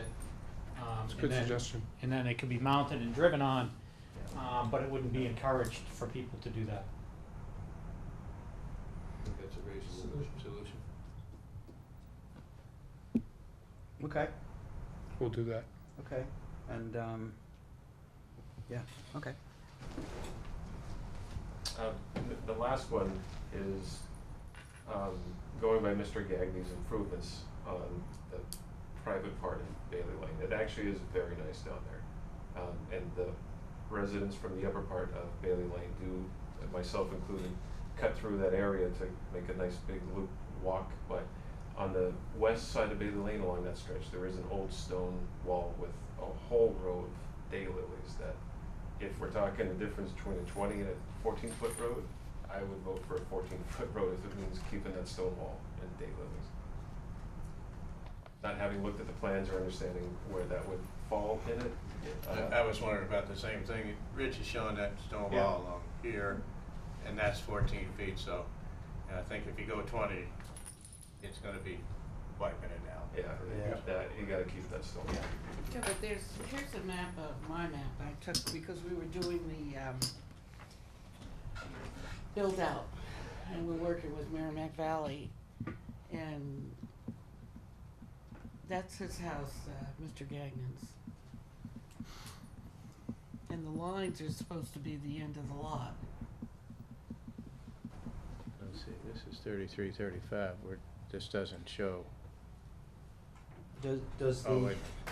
John, do you have as a planner, cause what I'm thinking is that on this one issue, maybe the board could take a vote on what we wanna do based on Larry's recommendation, your recommendation of this, so that they can have their marching orders and they don't have to come on this issue, cause it is a big part of finishing the Looks like plans, it- I think.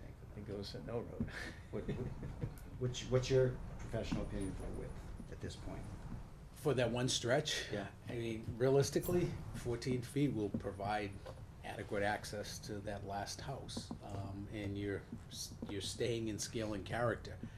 You're talking about building an extension on Bailey Lane, and I'm hearing this evening that there's wetlands involved with that extension, and, you know, in all likelihood, it's not gonna happen. And if it does, you can always increase the width at that point in time. Yeah, we're providing enough layout there that if someone wanted to increase it, you could increase it. I'd So like you're to saying- modify so my you're s- recommendation you're saying from 20 to 14? 14. You're saying 14, 14, absolutely. 14, 14, I'm the only one. 20. Usual. So based on that, I think you've got clarity on that issue. We do, thank you. Wow. You wanna pass that around? Yes. So do we though? What? Because don't we need 4 votes? Oh, because it's a special permit. Oh. That's right. Is Harry gonna be here the other night?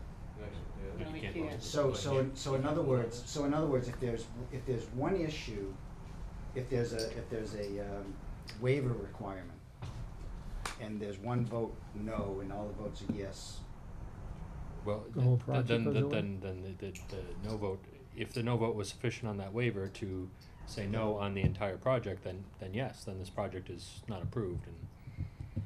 okay, so is there any way we can, what? I have a solution.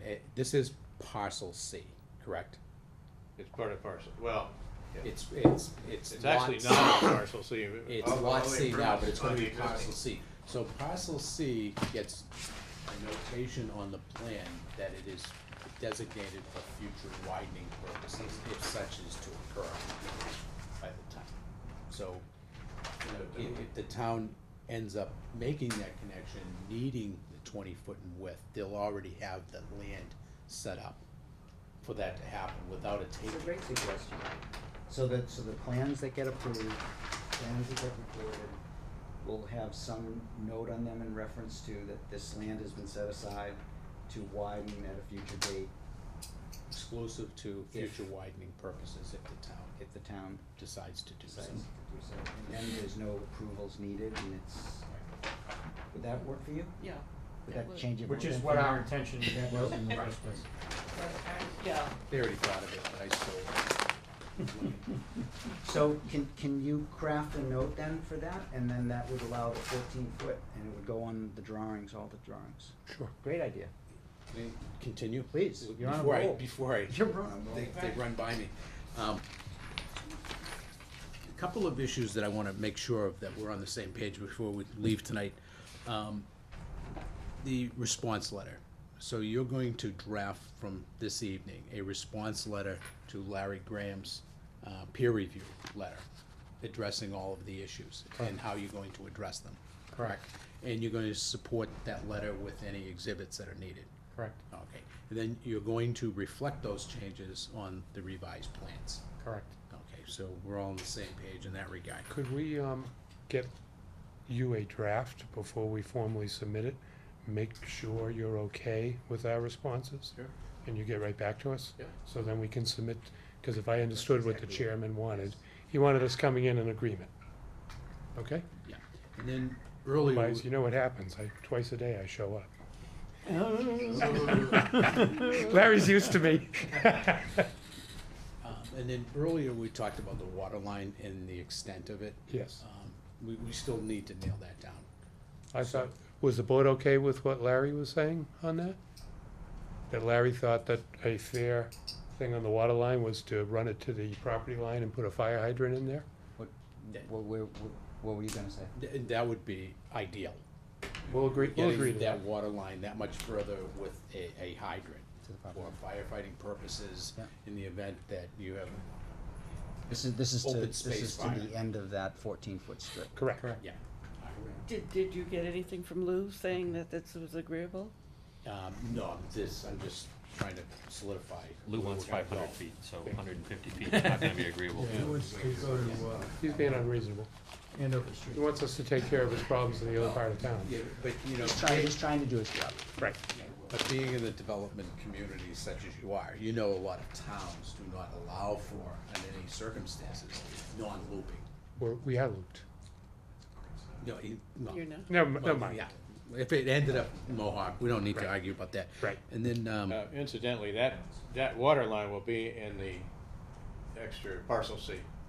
So it won't, you won't have to tear up the road, you don't have to worry about the electric crossing, for the water line going in, and, you can probably preserve the stone wall to the side of it. You can put it behind the stone wall. Yeah. So you got the pavement on one side and the water line on the other. And then, my final comment is that, you know your time schedule, Larry, you know your time schedule. What we would ultimately like to do, and I talked to Rob earlier this evening leading up to the meeting, is that you come back in a timely manner, being preferably sooner than later, but how much time do you really need to solidify the plan so that everything's accommodated for as we went over tonight, and that we're not gonna have to end up, continuing the public hearing or meeting in 2 more times rather than just getting it over with in 1 more. You want 1 meeting. Yeah, but how long is it going to take to get to that point with all the revisions that need to be made? 1 month? I can do the responses to this letter in 2 weeks. So I know that Larry is also looking at the, Storm drains, finalizing isn't his comments on the storm drainage. So,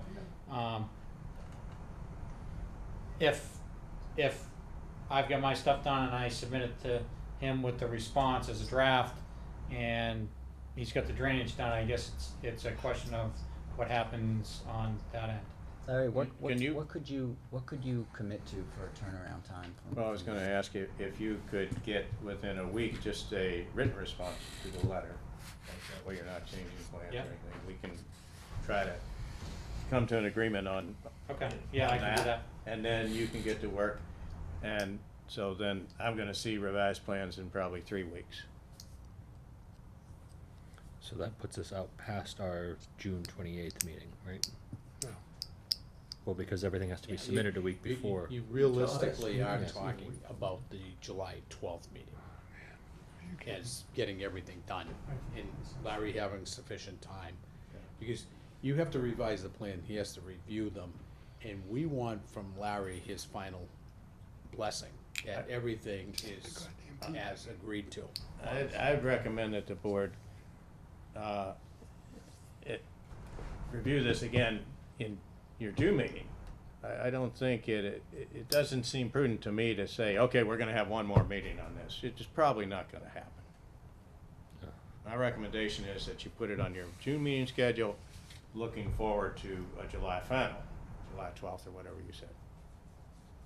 Because there's gonna be things in here I can't make decisions for the board on, so the board's gonna have to make some decisions. And if those decisions can be made before the final, you can maybe complete this thing in July. Continue to the June 28th meeting. I would hope that if we do that,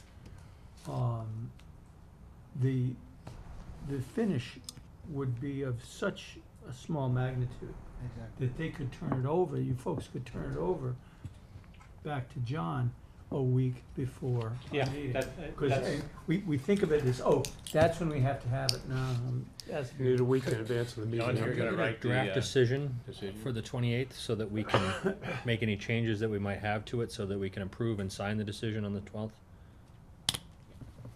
Yes, we're gonna need a draft decision too, yeah. That makes sense. Because then we're probably gonna need a meeting, 2 meetings, that's just how it works. We get a draft decision, we make changes. But I like kind of aiming for the 12th and coming up with a plan to get to Yeah, it. the important thing at this point is that their response letter is thorough, and it addresses, and their revised plans address everything to the extent possible, right? So that it's subject to final engineering review. You could have approval done to that effect. It doesn't, the plan doesn't get, there's no final action taken, but, we could really wind this thing up conceivably. And just, The 28th. speaking as the chair of this planning board, if what comes back to us is, I'm hoping what doesn't come back is that you guys are over here and Larry's over here. Won't happen.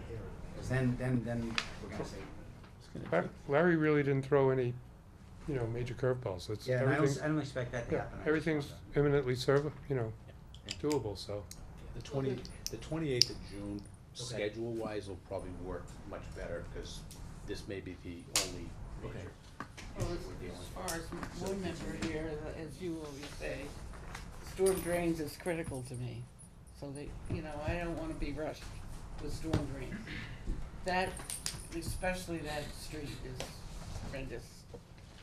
Well, I think the plans address the drainage, respectfully. They've got the cross drain between the two walls to handle the drainage coming from the south to the north, going across, and then they bring that down Bartlett Court to the west and keep it on their property, taking it down through, some of it down the east side of Lot 1, and then they're taking the rest of their drainage off of Bartlett Court on down through their property. I think the plans look right to me, you know, what they're proposing to do. So we just gotta crunch through the numbers, which is usually not a big deal. On their property, it looks okay. Yeah. But Bailey Lane is the one, you know, that's elevated quite a lot. The road is horrendous. It's Rich's specialty. I wouldn't worry about it. Let's Well, wait till Larry it'll reviews. be much better than it is now. 20 years I've been working with him, the drainage has always worked. I've never seen a review agent say otherwise. That water go Yeah, well, on that topic of drainage, currently what happens to me is when we get a lot of rain, it washes all of the dirt, rock, sand right into my driveway. Yep, that's gone. That'll be handled. That's, no rocks and dirt. You got Picking up- pavement now. We're picking up all the drainage up above, so. You have no drain, there's no drainage there now. Right. So we're gonna be putting drainage, channeling a lot of the water that's going into your driveway. Okay. So, we're looking for a motion to continue the hearing? I move to continue public hearing for OSRD, application for Bailey Lane, Bailey Village, Bailey Lane and Bartlett Court, map D parcel 6A1, date specific to the 28th of June, 2017, planning board meeting. Second. Motion has been made and has been seconded. Where is it? Right here. To continue the public hearing for OSRD definitive subdivision plan for Bailey Lane, Bailey Village, Bailey Lane, and Bartlett Court, map D parcel 6A-1, date specific to the 14th of June, 28th of June. 28th of June, thank you, 2017 meeting. Any discussion? No discussion, all in favor? Aye. Aye. Okay, Thank you. thank you. Thank you very much. I know. Okay.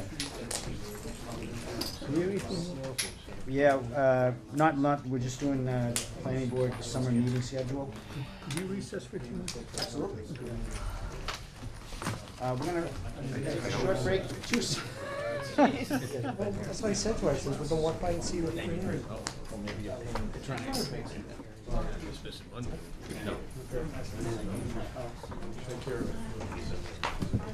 Yo, here we go.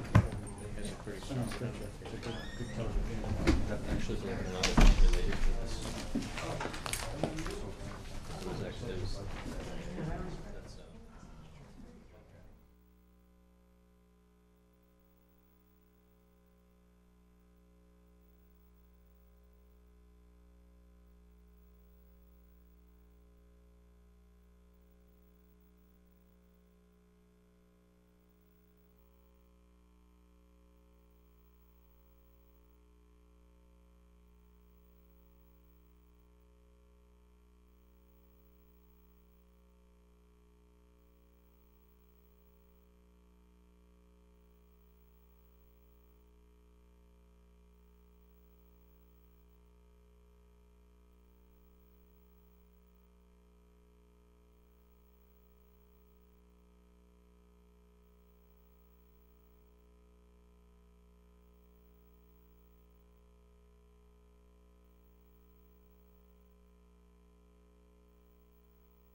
cane, last time I think you had a cane, didn't you? Did I? Yeah, well, it was, We are- had the knee replaced in We are December. on. Okay. Doing all right. Good night, Larry. Good night. Okay, so we just have one more agenda item. It's members or public concerns. And one, Harry will be back full-time at the next planning board meeting. Two, summer schedules. I don't know if you guys have yours. I can pass on to John. Look at my calendar to do that.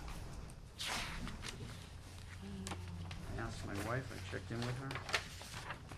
John, Yes. I am August 7th through August 19th. 2 weeks at Wilson Pond in Maine. That sounds good. So we'll scrap the first meeting in August and. we'll Oh, you second- did that for all in the first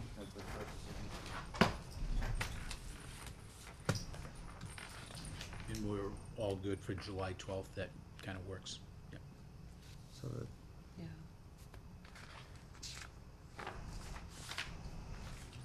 Anybody have that second date in August? August? yeah, August 9th would be August out, so it 9th would, is the first, is the second. so August Wait. 23rd would be the one Yeah. that I'm here, but that, I don't know if you guys are gonna. I think it would be here throughout. Okay, Sure we are. so August Forget 23rd will be a August day 12th. we'll hold. So we're doing the one meeting a month in the summer? That sounds like a good plan. I love it. No argument here. Okay, and so the July meeting will be the 12th. August meeting will be the 23rd. That's what we've traditionally done, right? That's, no? Last year, well, I don't recall, to be honest with you, for some reason, but I like that idea, I think it's great. In June, we're meeting 14th and the 28th. 14th and the 28th, okay. You guys have summer schedules, you wanna pass it to him though, or, doesn't matter, I suppose. Okay, is that what we need for that? Perfect. Okay, and then was there anything else for schedules? the That was it? strategic thing. Did Yes, you bring that? I Yeah. did. I gave that Okay. as a handout tonight. All right, Everybody has yeah. that too. Yes. I'm sorry, say again, what are the dates of the dates of the meeting? August 23rd and July 12th. Not in that order. Phil Trapani is doing this strategic plan, and he's been very patient with the planning board. But the thing is he's asking now for timeframes to accomplish this, so.